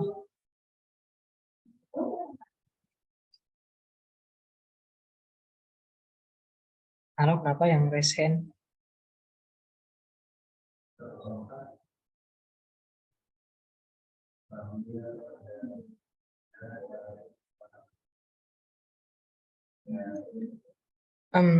Ya, kita lanjut lagi multibasinal. Dari kata-kata multi berarti banyak, basin berarti cekungan, jadi dia terdiri dari banyak cekungan. Nah, ini biasanya terbentuk di daerah kars. Di daerah kars karena batuannya gampang terlakukan, gampang mengalami erosi, jadi aliran sungainya itu ada yang mengalir di bawah tanah juga. Jadi ada yang aliran muncul di permukaan, tiba-tiba menghilang, muncul lagi di tempat yang lain atau di basin yang lain, itu disebut sebagai aliran multibasinal, bisa di daerah kars. Lanjut, ini anular. Anular itu pada dom atau basin yang sudah tererosi. Bentuknya mirip seperti radial sebenarnya, tapi dia berpusat pada tidak terlalu berpusat pada satu tempat. Dia memiliki percabangan-percabangan yang lain. Oke, seperti ini. Ini daerah dom. Nah, sungainya itu mengalir di sini. Ini kalian bisa lihat yang warna biru ini adalah aliran sungai. Oke, Sungai Teranyam selanjutnya adalah Brady Stream atau Sungai Teranyam.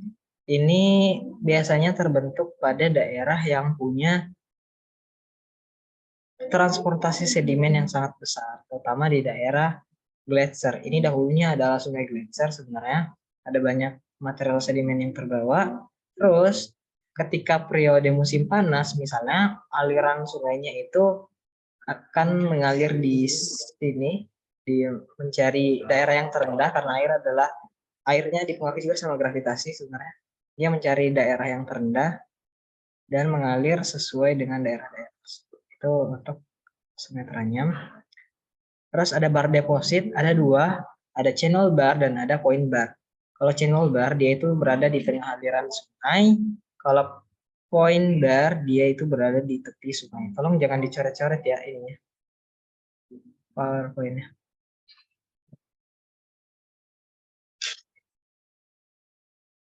Aku bisa lihat soalnya siapa yang nyoret PowerPoint-nya. Jadi oke, kita lanjut lagi. Ini point bar, yang ini point bar di tepi sungai, sedangkan yang di tengah sungai itu adalah channel bar. Oke, dataran banjir atau floodplain. Dataran banjir itu terjadi ketika sungai itu meluap, airnya bakalan masuk ke daerah dataran banjir. Dan banjir di sini itu harus digarisbawahi bahwa bukan banjir yang biasa kita bayangkan dia berdampak ke pemukiman. Ini adalah banjir yang terjadi ketika aliran sungainya itu meluap melebihi tanggul alam, melebihi tanggul-tanggul yang ada di sekitar sini. Dan salahnya ketika manusia justru membangun pemukiman di daerah dataran banjir, dia itu malah mendekatkan diri terhadap bencana atau mendekatkan diri kepada banjirnya. Oke, terus ada ini bagian-bagian dari dataran banjir atau floodplain, ada channel bank, tapi ini nggak usah.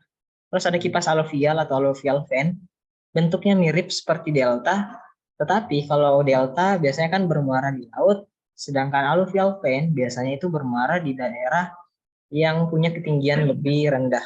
Ini kan bukan laut, sebenarnya, daerah ini bukan laut, tapi ketika aliran sungai yang membawa banyak material sedimen, ini biasanya ditemukan di daerah yang kering, ini dry basin, di daerah yang kering, dia itu terjadi sedimentasi di sini, terjadi pengendapan sedimen.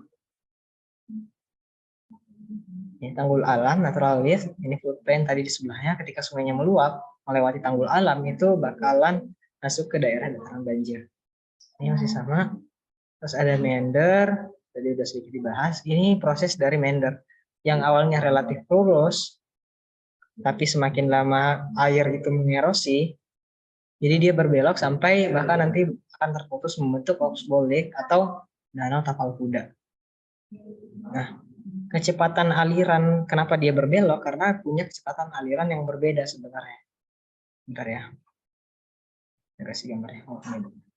Nah, kalau di sini tuh kecepatan alirannya lebih cepat, sedangkan di sini lebih lambat, makanya di sini terjadi pengendapan. Tadi ada poin bar di sini, sedangkan di sini lebih cepat, dia mengerosi lebih cepat di sini, dan ketika proses itu terjadi secara terus-menerus akan memotong aliran sungainya dan membentuk oxbow lake.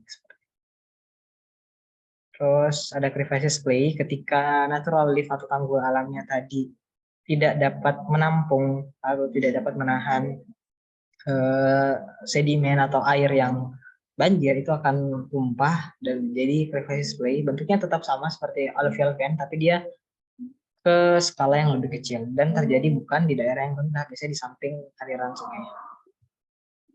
Oke, terus ada pothole, lubang-lubang yang dibentuk oleh sungai di bawah ketika dasar sungai itu dari batuan yang relatif lebih keras, itu karena ada batuan atau kerikil yang masuk di sini. Dia berputar di dalam akan menghancurkan atau membuat lubang ini akan semakin besar. Bahkan orang bisa masuk ke dalam.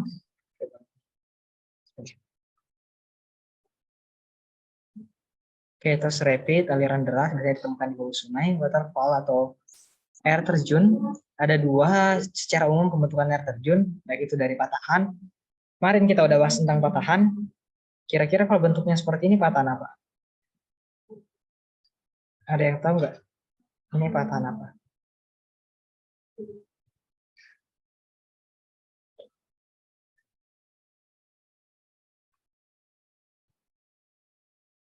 Kan kemarin ada dua jenis patahan, ada patahan naik, ada patahan turun. Kira-kira kalau bentuk footwall dan hanging wall-nya seperti itu, dia termasuk patahan apa?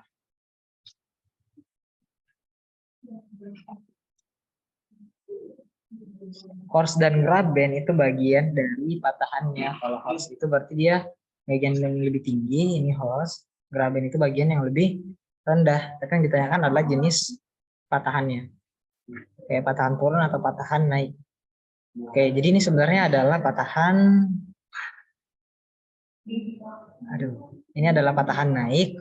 Kenapa? Karena posisi hanging wall yang berbentuk trapesium terbalik itu lebih tinggi dibandingkan yang footwall ini. Jadi dia adalah patahan naik. Ini biasanya disebabkan karena gaya tekan dari sini ke sini, makanya yang hanging wall ini akan naik. Oke. Ini air terjun. Ada plunge pool atau daerah kolam yang biasanya terbentuk di bawah air terjun, makanya di bawah aliran air terjun itu relatif lebih dalam dibandingkan yang ada di sini. Halo, cek masih putus-putus ya? Halo guys, sorry ya, agak jelek ya jaringannya. Oke, baterai aku lowbat, bentar ya, ngambil casan.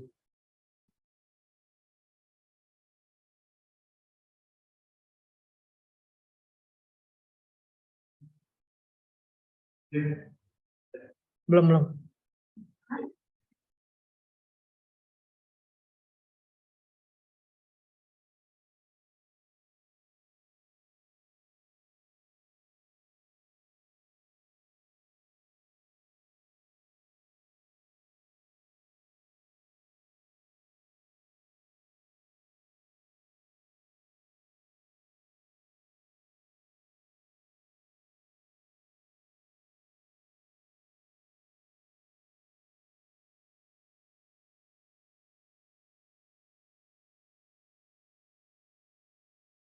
Mungkin karena laptopnya lowbat, sekarang gimana?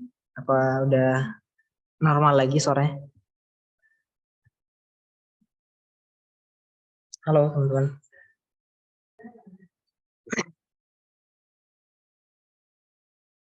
Oke, normal ya.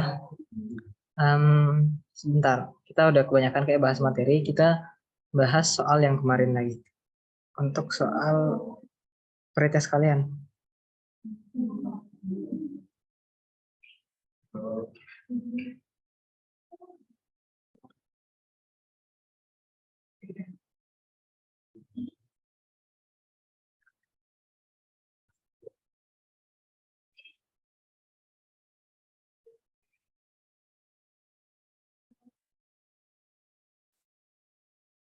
Ini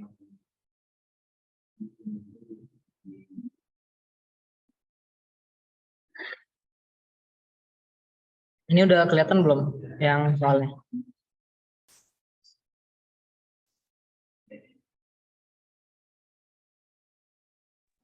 Sudah, Kak.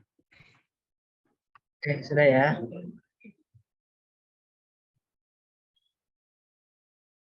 Kemarin geografi. Nah, nomor 25, salah satu bentuk endapan glasial adalah A. sirku, B. moraine, C. horn, D. dunes atau gumuk, terus ada E yang itu delta. Ada yang jawab B. Rata-rata B ya. Oke, bagus teman-teman. Jadi rata-rata jawabannya sudah benar. Nah, itu yang paling tepat adalah moraine, dia endapan glasial. Tapi kalau untuk soal seperti ini, dune kan bukan di glasial, dia di padang pasir, delta juga di sungai, jadi sudah tidak termasuk. Terus yang ketiga ini A, B, dan C, sirkuit horn dan moraine. Sirkuit itu adalah lembah glasial, jadi bukan endapan. Horn itu adalah puncaknya atau piramidal peak. Jadi yang tepat adalah moraine. Terus, nomor 26, pengaruh tektonisme yang penting dalam pembentukan, yang paling penting dalam pembentukan bentang alam kars adalah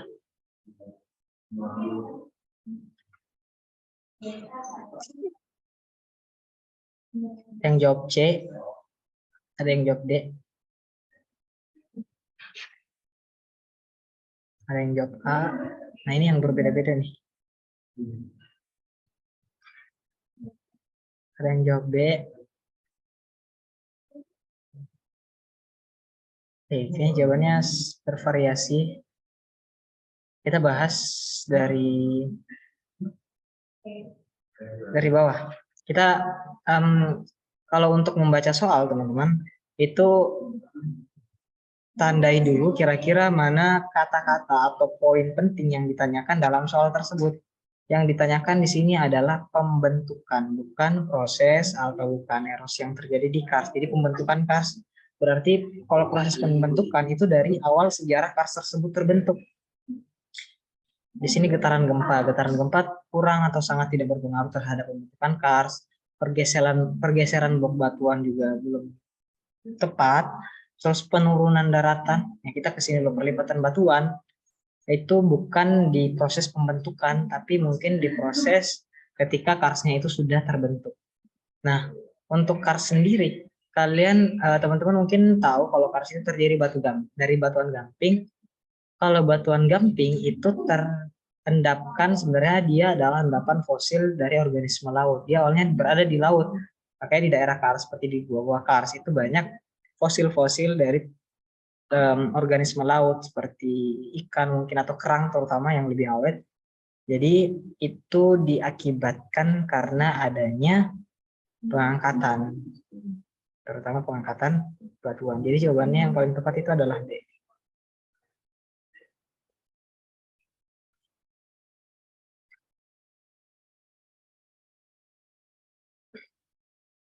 Aku kayaknya matiin video ya biar suaranya lebih lancar. Kamera aku off cam aja ya biar suaranya lebih lancar. Gimana teman-teman? Oke ya, aku matiin. Coba off cam. Sekarang udah lancar lagi nggak? Halo? Sudah, Kak. Oke, sudah ya. Kayaknya jaringan lagi enggak pas sahabat. Soalnya sini lagi jelek, lagi hujan. Sini lagi hujan, jadi nggak terlalu bagus jaringannya. Nah, kita ke nomor 27. Bentuk lahan fluvial yang dapat ditemukan pada sungai berstadia muda atau di daerah hulu sungainya. Itu kira-kira apa? Apakah A, B, C, D, atau E? Kak, maaf, boleh diulangi nomor 26 enggak? Soalnya tadi mas. Oh ya, sorry. Kalau untuk nomor 26, itu jawaban yang paling tepat adalah pengangkatan batuan. Nama pengangkatan batuan Karena kars itu awalnya terbentuk di laut kan, dia hasil endapan dari organisme laut seperti seperti hewan laut, terutama kerang yang datar wetan itu. Nah, itu ada fosil-fosil di situ ditemukan. Itu awalnya dari bawah laut terangkat oleh proses tektonisme sampai ke daratan. Makanya yang paling tepat adalah pengangkatan batuan. Oke, terus gimana? Oke, aman ya. Terus nomor 27. Jawaban kalian apa untuk nomor 27?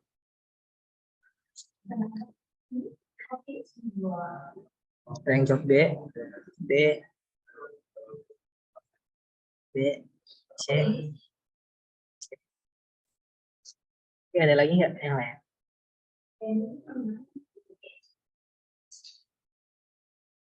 Oke, pertama kita eliminasi dulu. Meander dan Oxbow itu kan dalam satu sistem yang sama, apalagi delta. Ini justru biasanya ditemukan di muara sungai. Ini juga meander sama. Dataran aluvial itu berarti adalah hasil dari endapan aluvium atau endapan sedimen. Makanya dia biasanya terbentuk juga di daerah hilir sungai. Terus ada point bar, ada channel bar, ada dataran aluvial. Tadi sudah disebutkan kalau point bar, channel bar itu biasanya ditemukan juga di daerah atau di sistem meandering. Terus lanjut lagi ke dataran aluvial. Dataran aluvial masih sama, dia hasil endapan. Rawa belakang atau backswing itu biasanya juga terbentuk di daerah dataran banjir. Dataran banjir biasanya ditemukan di sungai yang berstadia tua atau dewasa. Jadi yang paling tepat adalah yang pilihan C, air terjun, jeram. Jeram itu aliran air yang cepat dipengaruhi karena ada batuan dan sudut kemiringannya lebih terjal. Terus ada potholes. Tadi udah disebutkan kalau dasar batuannya adalah batuan yang keras seperti yang ada di Sungai Muda, itu akan membentuk potholes. Terus nomor 28, sedimen yang terkumpul dan membentuk unggungan pada pinggiran lempeng yang tidak menunjam pada zona subduksi disebut sebagai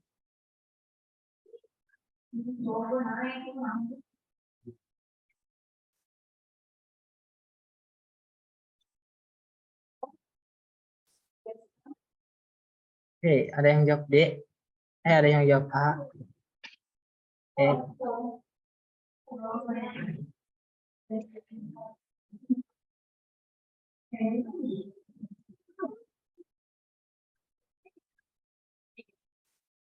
Jawab B.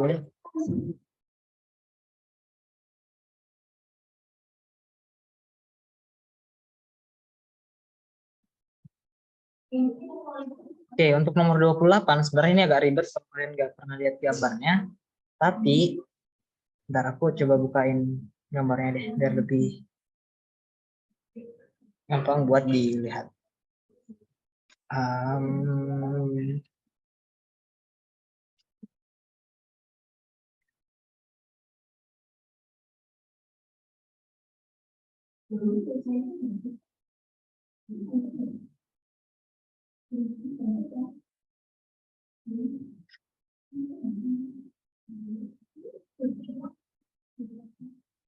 Ya.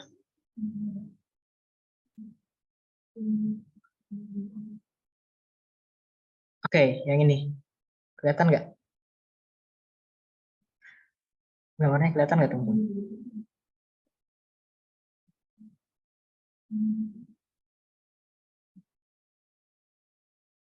Oke.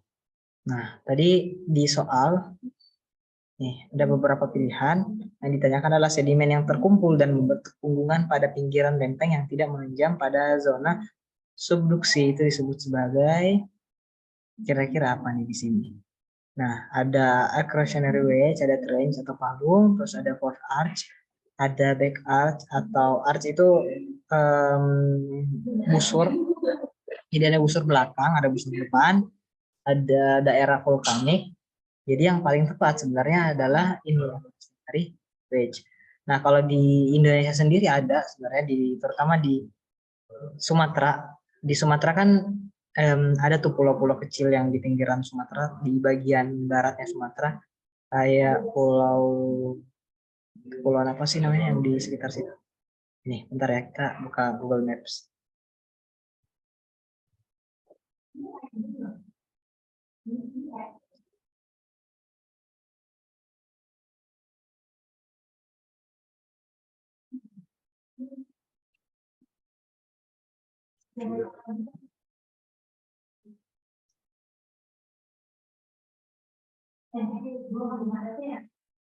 Nah, kepulauan ini dari Kepulauan Miangas dan lain sebagainya, ini adalah accretionary wedge yang bagian ini tadi.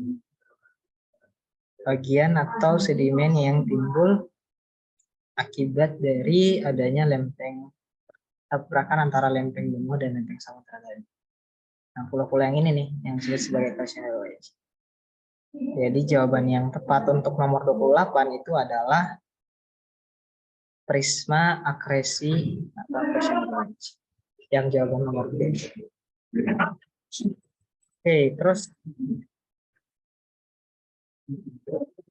selanjutnya nomor 29. Danau yang terbawa oleh angin dan meliputi wilayah yang luas disebut sebagai endapan lanau.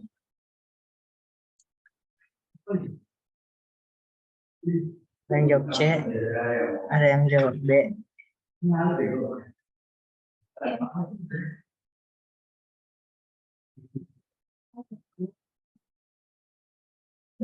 Oke.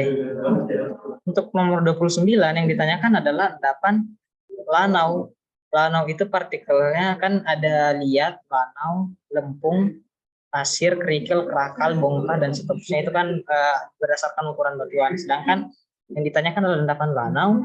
Kalau yang jawab A dan B ini sudah jelas bahwa dia adalah endapan dari pasir, bukan dari lanau. Namanya saja adalah gumuk pasir. Nah, yang paling tepat adalah sebenarnya loess atau tanah loess ini itu dia adalah endapan lanau.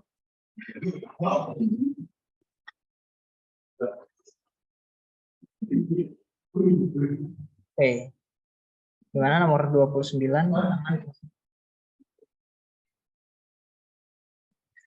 Ya, yang benar adalah tanah loess. Bajada ada yang tahu nggak batu baja?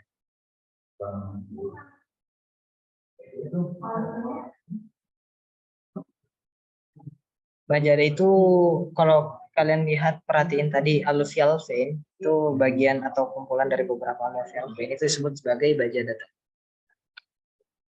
Oke, selanjutnya nomor 30.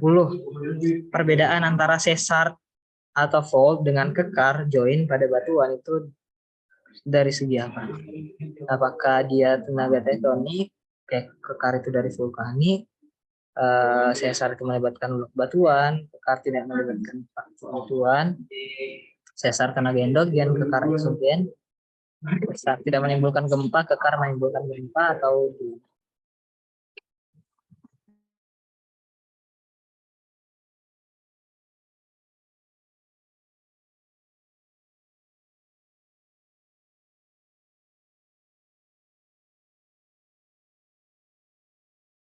Oke, kita bahas satu-satu dari yang bawah dulu. Sesar tidak menimbulkan gempa, sedangkan kekar menimbulkan gempa. Kalau untuk patahan sendiri atau sesar itu pergerakannya akan menimbulkan gempa, sedang karena dia dalam skala yang lebih besar. Terus diakibatkan juga atau disebabkan karena pergerakan lempeng. Kalau terjadi pelepasan energi yang besar itu bisa menimbulkan gempa. Sedangkan sini katakan tidak, berarti kita salah. Sedangkan kekar itu tidak menimbulkan gempa karena dia hanya terjadi proses pelepasan energi di dalam batuan sendiri, di dalam skala kecil, tidak mempengaruhi daratan. Terus, sesar merupakan bentuk tenaga endogen, kekar merupakan bentuk tenaga eksogen.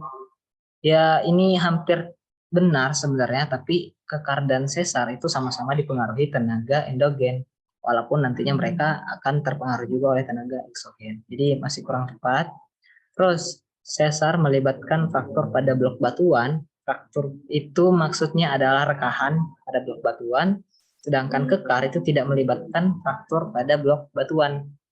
Ini kurang tepat karena sebenarnya keduanya saling sama-sama melibatkan fraktur pada blok batuan atau melibatkan rekahan-rekahan. Namanya saya kekar itu berarti rekahan.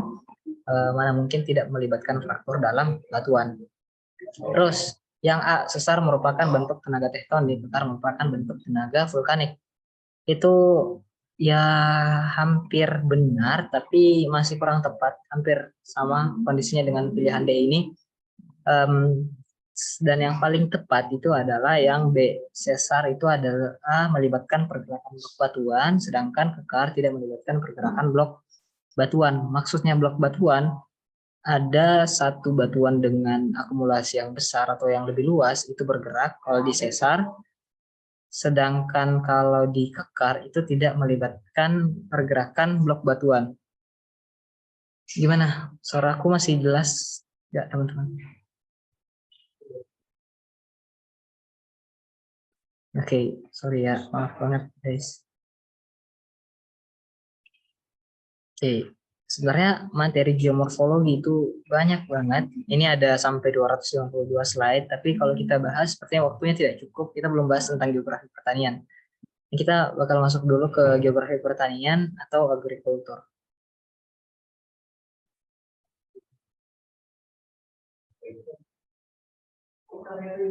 Nah, secara umum geografi pertanian itu membahas tentang bagaimana persebaran budaya pertanian yang ada di seluruh dunia dan bagaimana upaya untuk menjaga budaya tersebut.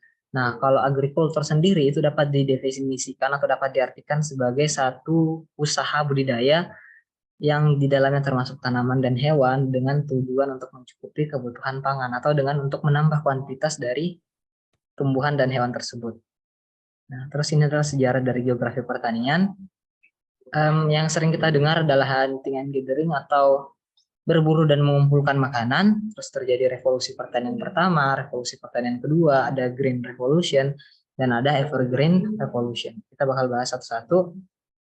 Ini di masa sekarang, walaupun sebagian besar wilayah dunia itu adalah daerah yang maju, tapi sebenarnya ada beberapa suku yang berada di remote area atau di daerah-daerah terpencil, itu dia masih berburu dan mengumpulkan makanan. Contohnya di Bashman Kalahari ini, di Gurun Kalahari.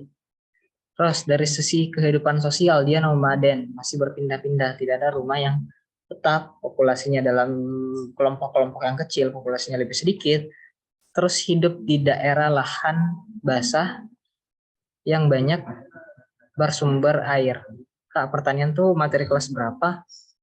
Aku nggak tahu materi kelas berapa untuk pertanian, tapi ya kalian untuk persiapan OSN jangan cari materi kelas, sebenarnya ini bukan materi yang ada di kelas, jadi lebih sedikit lebih advance lagi.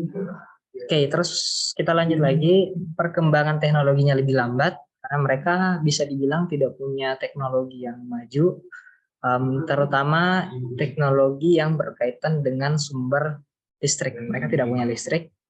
Terus senjatanya masih berupa tulang dan batu. Atau ada pun beberapa dari besi sih sebenarnya. Oke, bentar ya. Nah, terus ada revolusi pertanian pertama atau disebut juga sebagai Neolithic Revolution. Itu ketika awal terjadinya domestikasi. Domestikasi sendiri itu adalah satu proses untuk menumbuhkan tanaman ataupun membesarkan hewan dan dengan tujuan untuk dijual di pasar. Jadi domestikasi itu awal ketika tumbuhan, baik itu sayuran dan lain sebagainya, atau hewan-hewan yang dapat dikonsumsi itu dipasarkan di pasar atau di marketplace.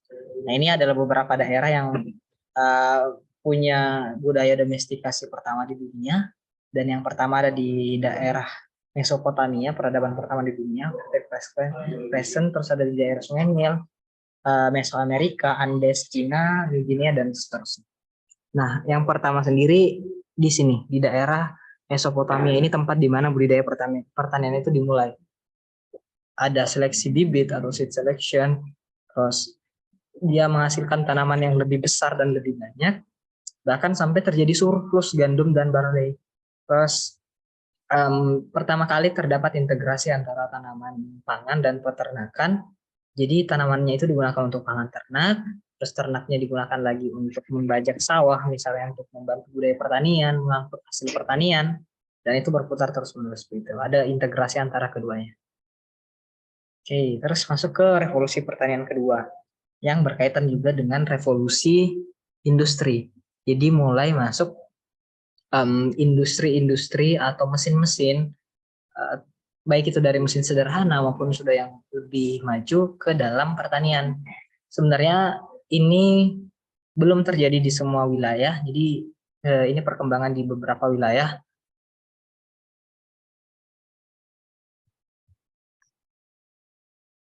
Sorry guys, tadi hilang di mana ya?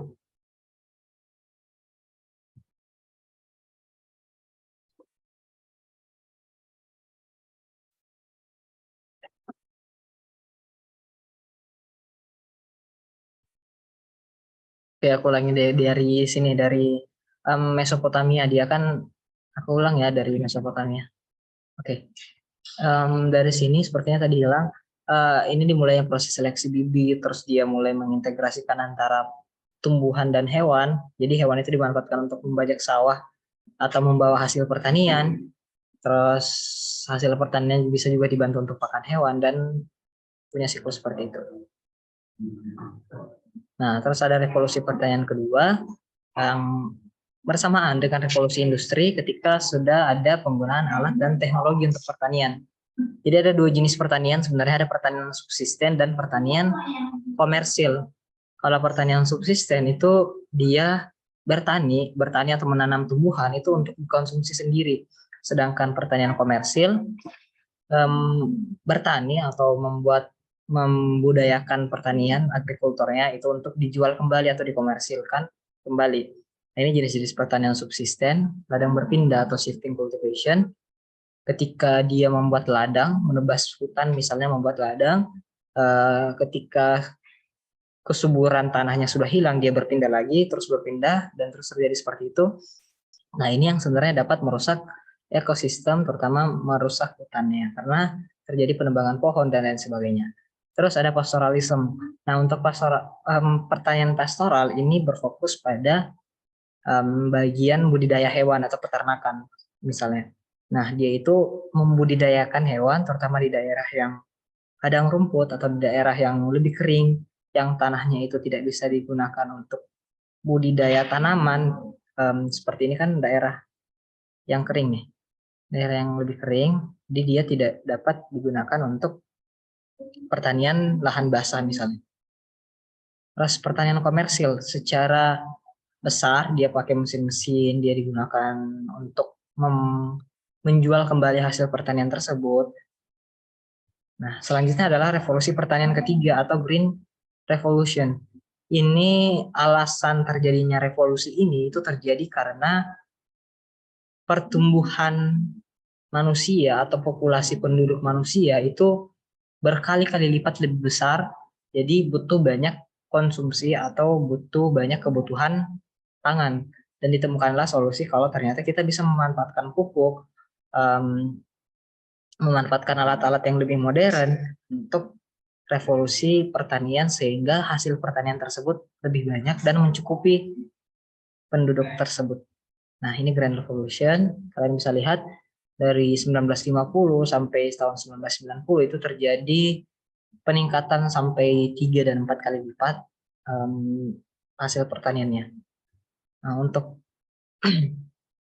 negara-negara maju di tahun 1950 sampai 1970 seperti Amerika Serikat, Kanada, New Zealand, dan negara-negara lain di Eropa, itu mereka sudah memberlakukan revolusi pertanian hijau terlebih dahulu dibandingkan yang developing countries di tahun 1960 seperti Jepang, Cina, Argentina, Kolombia, Indonesia juga termasuk. Bahkan Indonesia sampai sekarang masih negara berkembang, tidak seperti Jepang misalnya dan Cina yang sudah berkembang. Nah, bagaimana cara biar produksi itu dapat bertambah? Jadi dia itu mencari seed atau benih tumbuhan yang punya potensi lebih besar untuk tumbuh dan menghasilkan lebih banyak hasil. Terus untuk menggunakan fertilizer atau pupuk, ini jenis-jenis pupuknya ada pupuk kimia seperti urea, TSP dan lain-lain, terus ada daun lamtoro, pupuk kandang, pupuk organik, pabrikan, kompos, dan sebagainya. Oke, ini pestisida untuk menghalangi serangga atau serangan hama. Jenis-jenis pestisida, ada insektisida untuk serangga, fungisida untuk jamur, ada herbisida untuk tanaman-tanaman atau rumput-rumput kecil yang dapat justru mengganggu tanaman utama. Dia mengambil nutrisi dari tanaman utama juga. Ini fertilizer usage di seluruh dunia. Kita bisa lihat kalau pupuk itu paling banyak digunakan justru di daerah Eropa, di daerah Arab Saudi, di daerah Mesir, Jepang, Korea, sedang New Zealand dan lain-lain. Sedangkan kalau Indonesia itu masih relatif lebih kecil. Nah, ini mekanisasi pertanian. Aku nggak tahu kalau di Indonesia kita udah pakai kayak gini juga atau belum. Tapi kayaknya beberapa daerah sudah pakai mesin juga.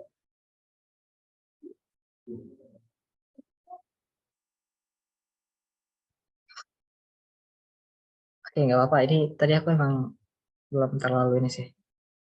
Nah, untuk mekanisasi pertanian, kita di Indonesia aku belum tahu apakah sudah pakai mesin ataukah dia masih secara tradisional. Tapi kayaknya sebagian besar sekarang sudah pakai mesin untuk mekanisasi pertanian.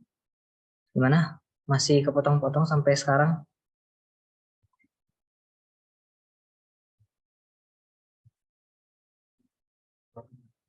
Oke, bentar aku coba ganti jaringan dulu deh.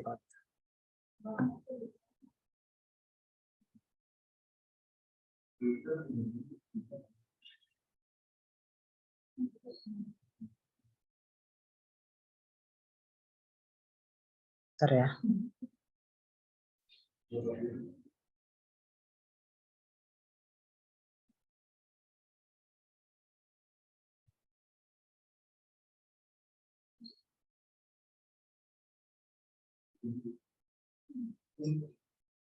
Oke, sekarang kayaknya sudah lebih bagus jaringannya.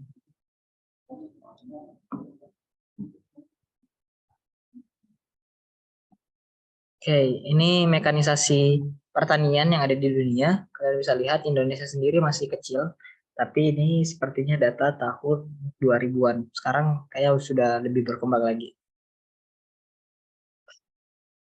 Terus salah satu faktor atau infrastruktur pendukung dari pertanian itu adalah irigasi, seperti pembangunan bendungan, itu yang digalakkan juga oleh pemerintah sekarang. Terus fasilitas atau infrastruktur jalan, transportasi juga seperti untuk pengangkutan hasil-hasil pertanian, terus sistem atau fasilitas peminjaman seperti pemberian subsidi, pinjaman komersil dari bank, itu dapat memberikan pinjaman kepada petani, misalnya ketika ingin memodali lahan pertanian mereka, itu dapat mendapatkan pinjaman. Terus, nah ternyata walaupun Green Revolution ini dengan tujuan yang baik, tapi ada dampak negatif juga ternyata yang ditimbulkan oleh revolusi hijau. Contohnya, petani itu tidak mendapatkan benefit yang secara langsung dari Green Revolution. Kenapa disebut farmer, petani yang langsungnya? Karena ada banyak lahan-lahan pertanian itu justru dikuasai oleh bukan petani langsung. Jadi petani itu hanya mengolah, tapi baik itu dari tanah maupun hasil produksinya itu dikuasai oleh pemerintah ataupun dari tuan tanah. Terus sama ini small farmer and forced to give up farming indirectly, masih sama. The rich farmer become more wealthy. Di tuan tanah yang punya tanah lebih banyak, petani-petani yang lebih kaya itu biasanya dia lebih semakin kaya lagi karena dapat memiliki fasilitas yang lebih baik. Terus Green Revolution ternyata justru menimbulkan dampak buruk terhadap lingkungan, mengakibatkan environmental crisis dan gangguan kesehatan dari pupuk maupun dari pestisida. Itu kan kalau kita menggunakan pestisida atau menggunakan pupuk itu dapat mempengaruhi kandungan kimia yang ada di dalam tanah. Dan tumbuhan yang disemprot oleh pestisida ketika kita makan itu bisa berdampak buruk di dalam tubuh.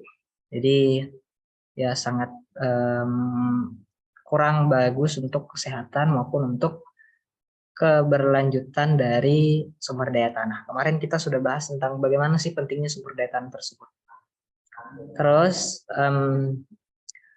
Green Revolution atau revolusi hijau ini juga justru meningkatkan konsumsi dari bahan bakar fosil.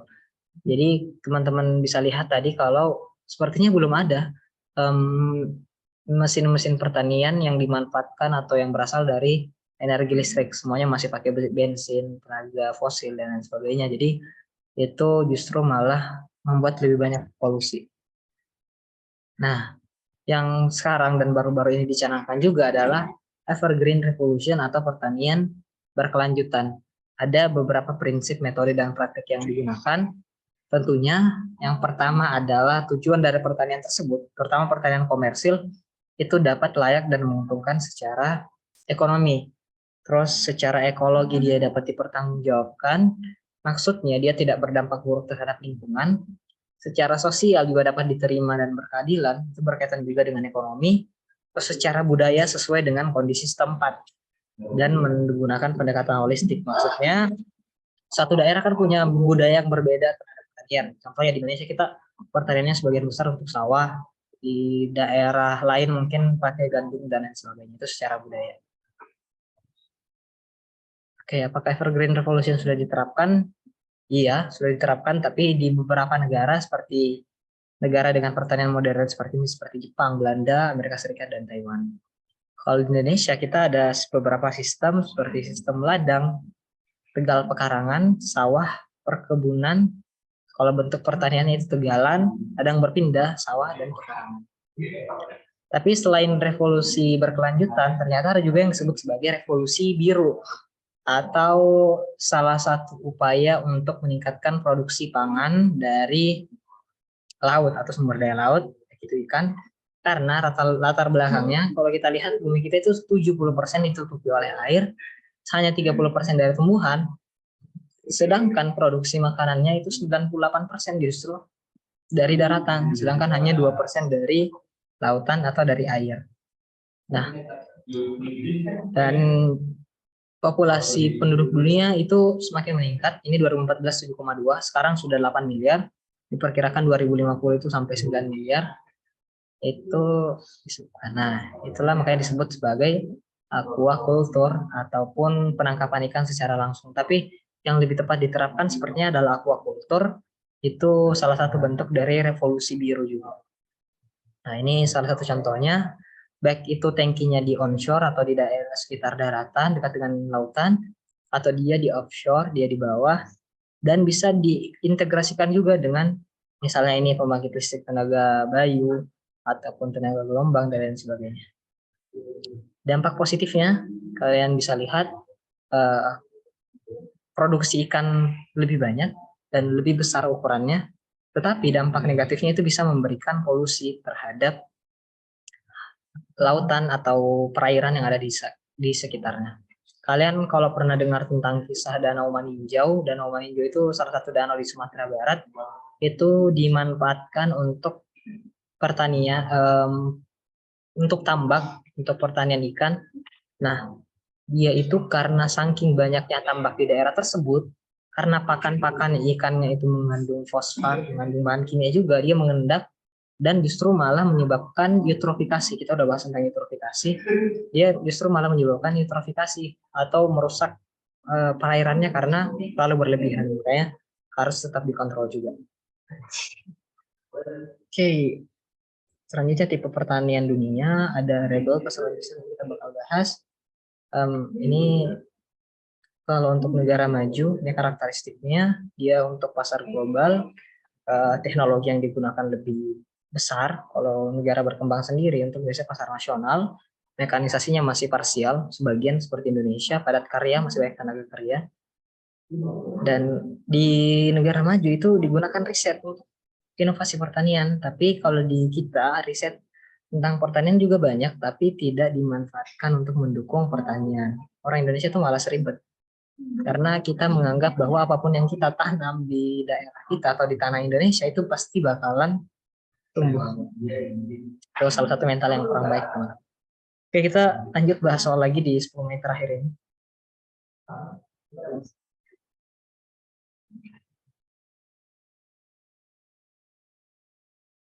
Nomor 31, intensifikasi pertanian dengan metode crop rotation merupakan bentuk inovasi pertanian pada masa revolusi. Ayo, silakan. Ada yang jawab ya.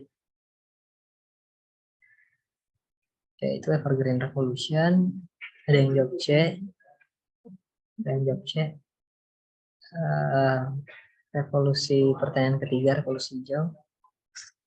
Oke. Ada yang jawab A. Ada yang jawab C, ada yang jawab E.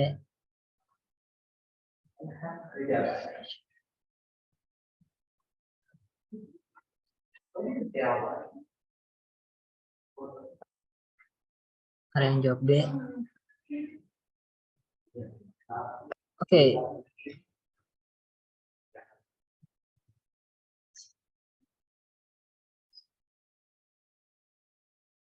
Oke, thank you teman-teman.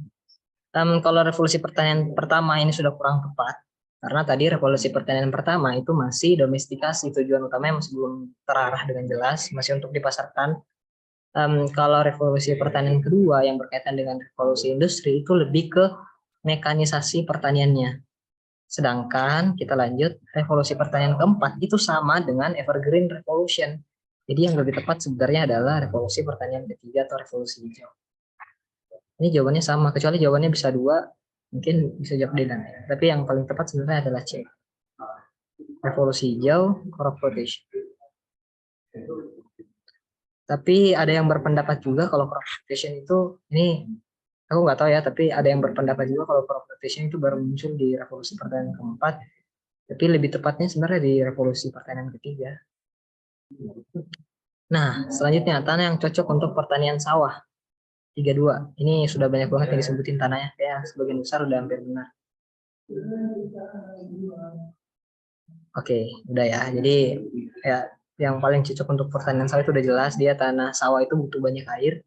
Jadi tanahnya adalah tanah aluvial yang paling cocok. Terus berikut adalah komunitas pertanian dalam pertanian subsisten, kecuali kira-kira apa? Ada padi, ubi kayu, tembakau, susu dan daging, jagung.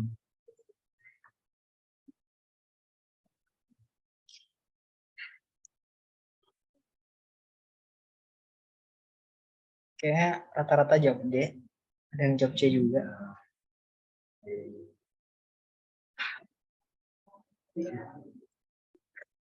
Oke, tadi kita udah jelaskan tentang pertanian subsisten. Tentunya ada sistem cultivation, ada pastoralisme. Pastoral itu tujuannya untuk mengambil susu dan daging. Jadi ya komunitas dalam pertanian subsisten termasuk susu dan daging. Terus ada ubi kayu itu juga masuk di sistem cultivation, misalnya padi juga seperti itu, jagung juga seperti itu.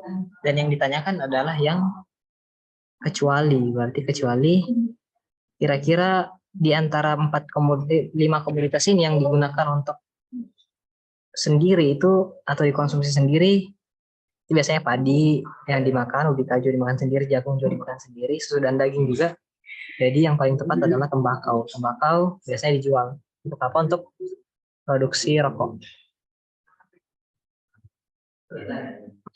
Oke. Nomor 34. Kondisi alam yang mendukung sistem irigasi permukaan adalah sebagai berikut, kecuali ketersediaan air melimpah, kelembapan relatif yang tinggi, permeabilitas tanah yang tinggi, curah hujan tinggi, atau lahan pertanian yang luas.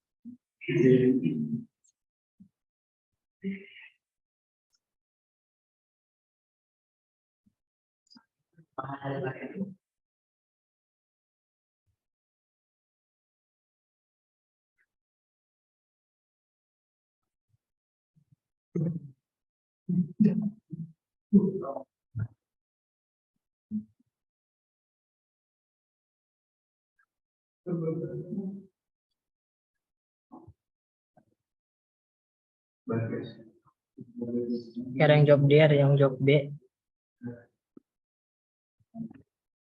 Oke. Untuk sistem irigasi permukaan. Sistem irigasi tentunya dibutuhkan ketersediaan air yang melimpah. Ketersediaan air yang melimpah biasanya karena curah hujannya yang tinggi. Curah hujan yang tinggi biasanya menyebabkan adanya kelembapan relatif yang lebih tinggi juga karena banyak uap air. Terus antara dua ini probabilitas tanah yang tinggi atau lahan pertanian yang luas. Kalau untuk lahan pertanian yang luas itu bukan kondisi alam. Jadi ya jawaban yang sebenarnya adalah lahan pertanian yang luas. Walaupun yang lebih tepat itu lahan pertanian yang luas itu karena bukan kondisi alam. Yang ditanyakan adalah kondisi alam yang mendukung sistem irigasi. Sedangkan lahan pertanian yang luas itu bukan dari kondisi alam.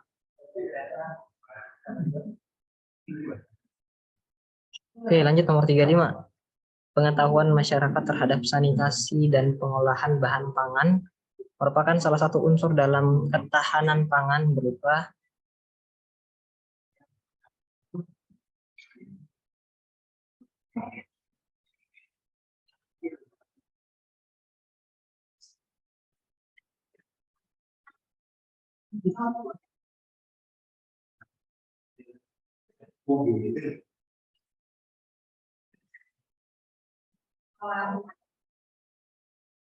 Oke, kalau untuk nomor 35 sendiri, kalau untuk ketersediaan itu berarti seberapa banyak bahan makanan atau bahan pangan yang tersedia di masyarakat. Terus kalau dari segi aksesibilitas itu berarti dari segi kemudahan masyarakat untuk mengakses bahan pangan. Terus dari utilisasi berarti dari segi penggunaannya untuk apa. Tapi ketika berkaitan dengan sanitasi dan pengolahan bahan pangan, itu kira-kira masuk ke sanitasi dan pengolahan bahan pangan. Dalam pilar ketahanan pangan itu biasanya berkaitan dengan jawaban kalian apa? Ada yang jawab E, ada yang jawab C. Tapi ini perlu digarisbawahi adalah pengetahuan masyarakat. Jadi jawaban yang lebih tepat itu adalah stabilitas, karena ketika masyarakat pandai untuk mengolah bahan makanan, pandai untuk mengatur makanan, jadi terdapat stabilitas pangan. Pangannya itu menjadi relatif stabil ketersediaannya. Oke. Oh ya teman-teman, kalau kalian berpendapat lain boleh berpendapat juga ya. Siapa tahu kalian dapat sumber yang lebih terpercaya, gak apa-apa juga. Terus nomor 36, kondisi pertanian utama di wilayah Kepulauan Karibia adalah Kepulauan Karibia itu di bawahnya Amerika Serikat, di atas di Amerika Tengah. Contoh negaranya itu kayak Kuba, Haiti, dan lain sebagainya itu di Kepulauan Karibia.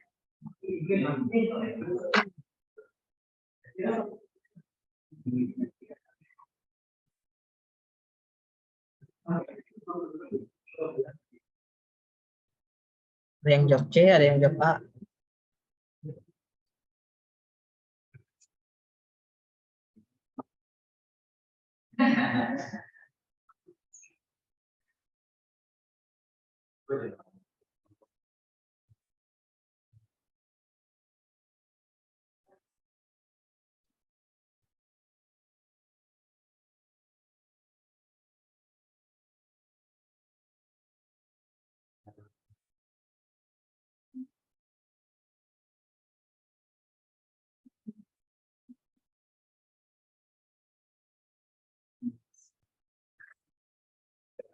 Oke. Jadi untuk komunitas pertanian utama di Kepulauan Karibia itu kita eliminasi beberapa jawaban dulu. Padi ya kayaknya sudah kecil kemungkinannya. Terus kelapa sawit juga kecil, karet juga seperti itu. Terus tebu pisang kakao itu masih kurang tepat. Terus sisa berarti anggur, tebu, bit gula, dan zaitun, anggur, jeruk. Tapi yang paling tepat itu adalah yang bagian anggur, tebu, dan gula ini. Sama sih sebenarnya, tebu tuh dari gula juga. Tapi kalau ada yang berpendapat zaitun, anggur, dan jeruk itu nggak apa-apa. Kalau kalian punya pendapat yang lain, tapi kalau menurut sumber yang aku baca sendiri itu rata-rata banyak ini. Oke, sudah jam 3 teman-teman. Ada pertanyaan terakhir nggak sebelum kita tutup? Ini jadi pertemuan terakhir juga kayak. Stop share dulu deh.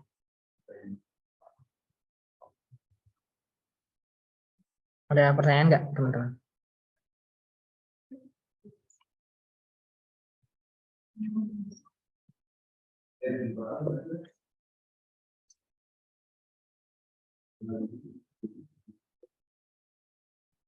Mana ya? Oke, terima kasih teman-teman buat hari ini dan buat 3 hari terakhir. Ya besok bukan sama aku lagi, besok diajar sama Ronaldo. Jadi ini pertemuan terakhir. Terima kasih buat 3 hari ini. Mohon maaf atas segala kekurangan. Mohon maaf kalau masih ada kesalahan. Tadi juga sempat kendala jaringan beberapa kali, bahkan sering kendala jaringan. Mohon maaf. Semoga ilmu yang aku bagikan bisa bermanfaat dan sukses nanti di OSK. Terima kasih teman-teman. Kita tutup dulu dengan doa. Semoga kalian semua bisa sukses di OSK nanti. Berdoa dimulai.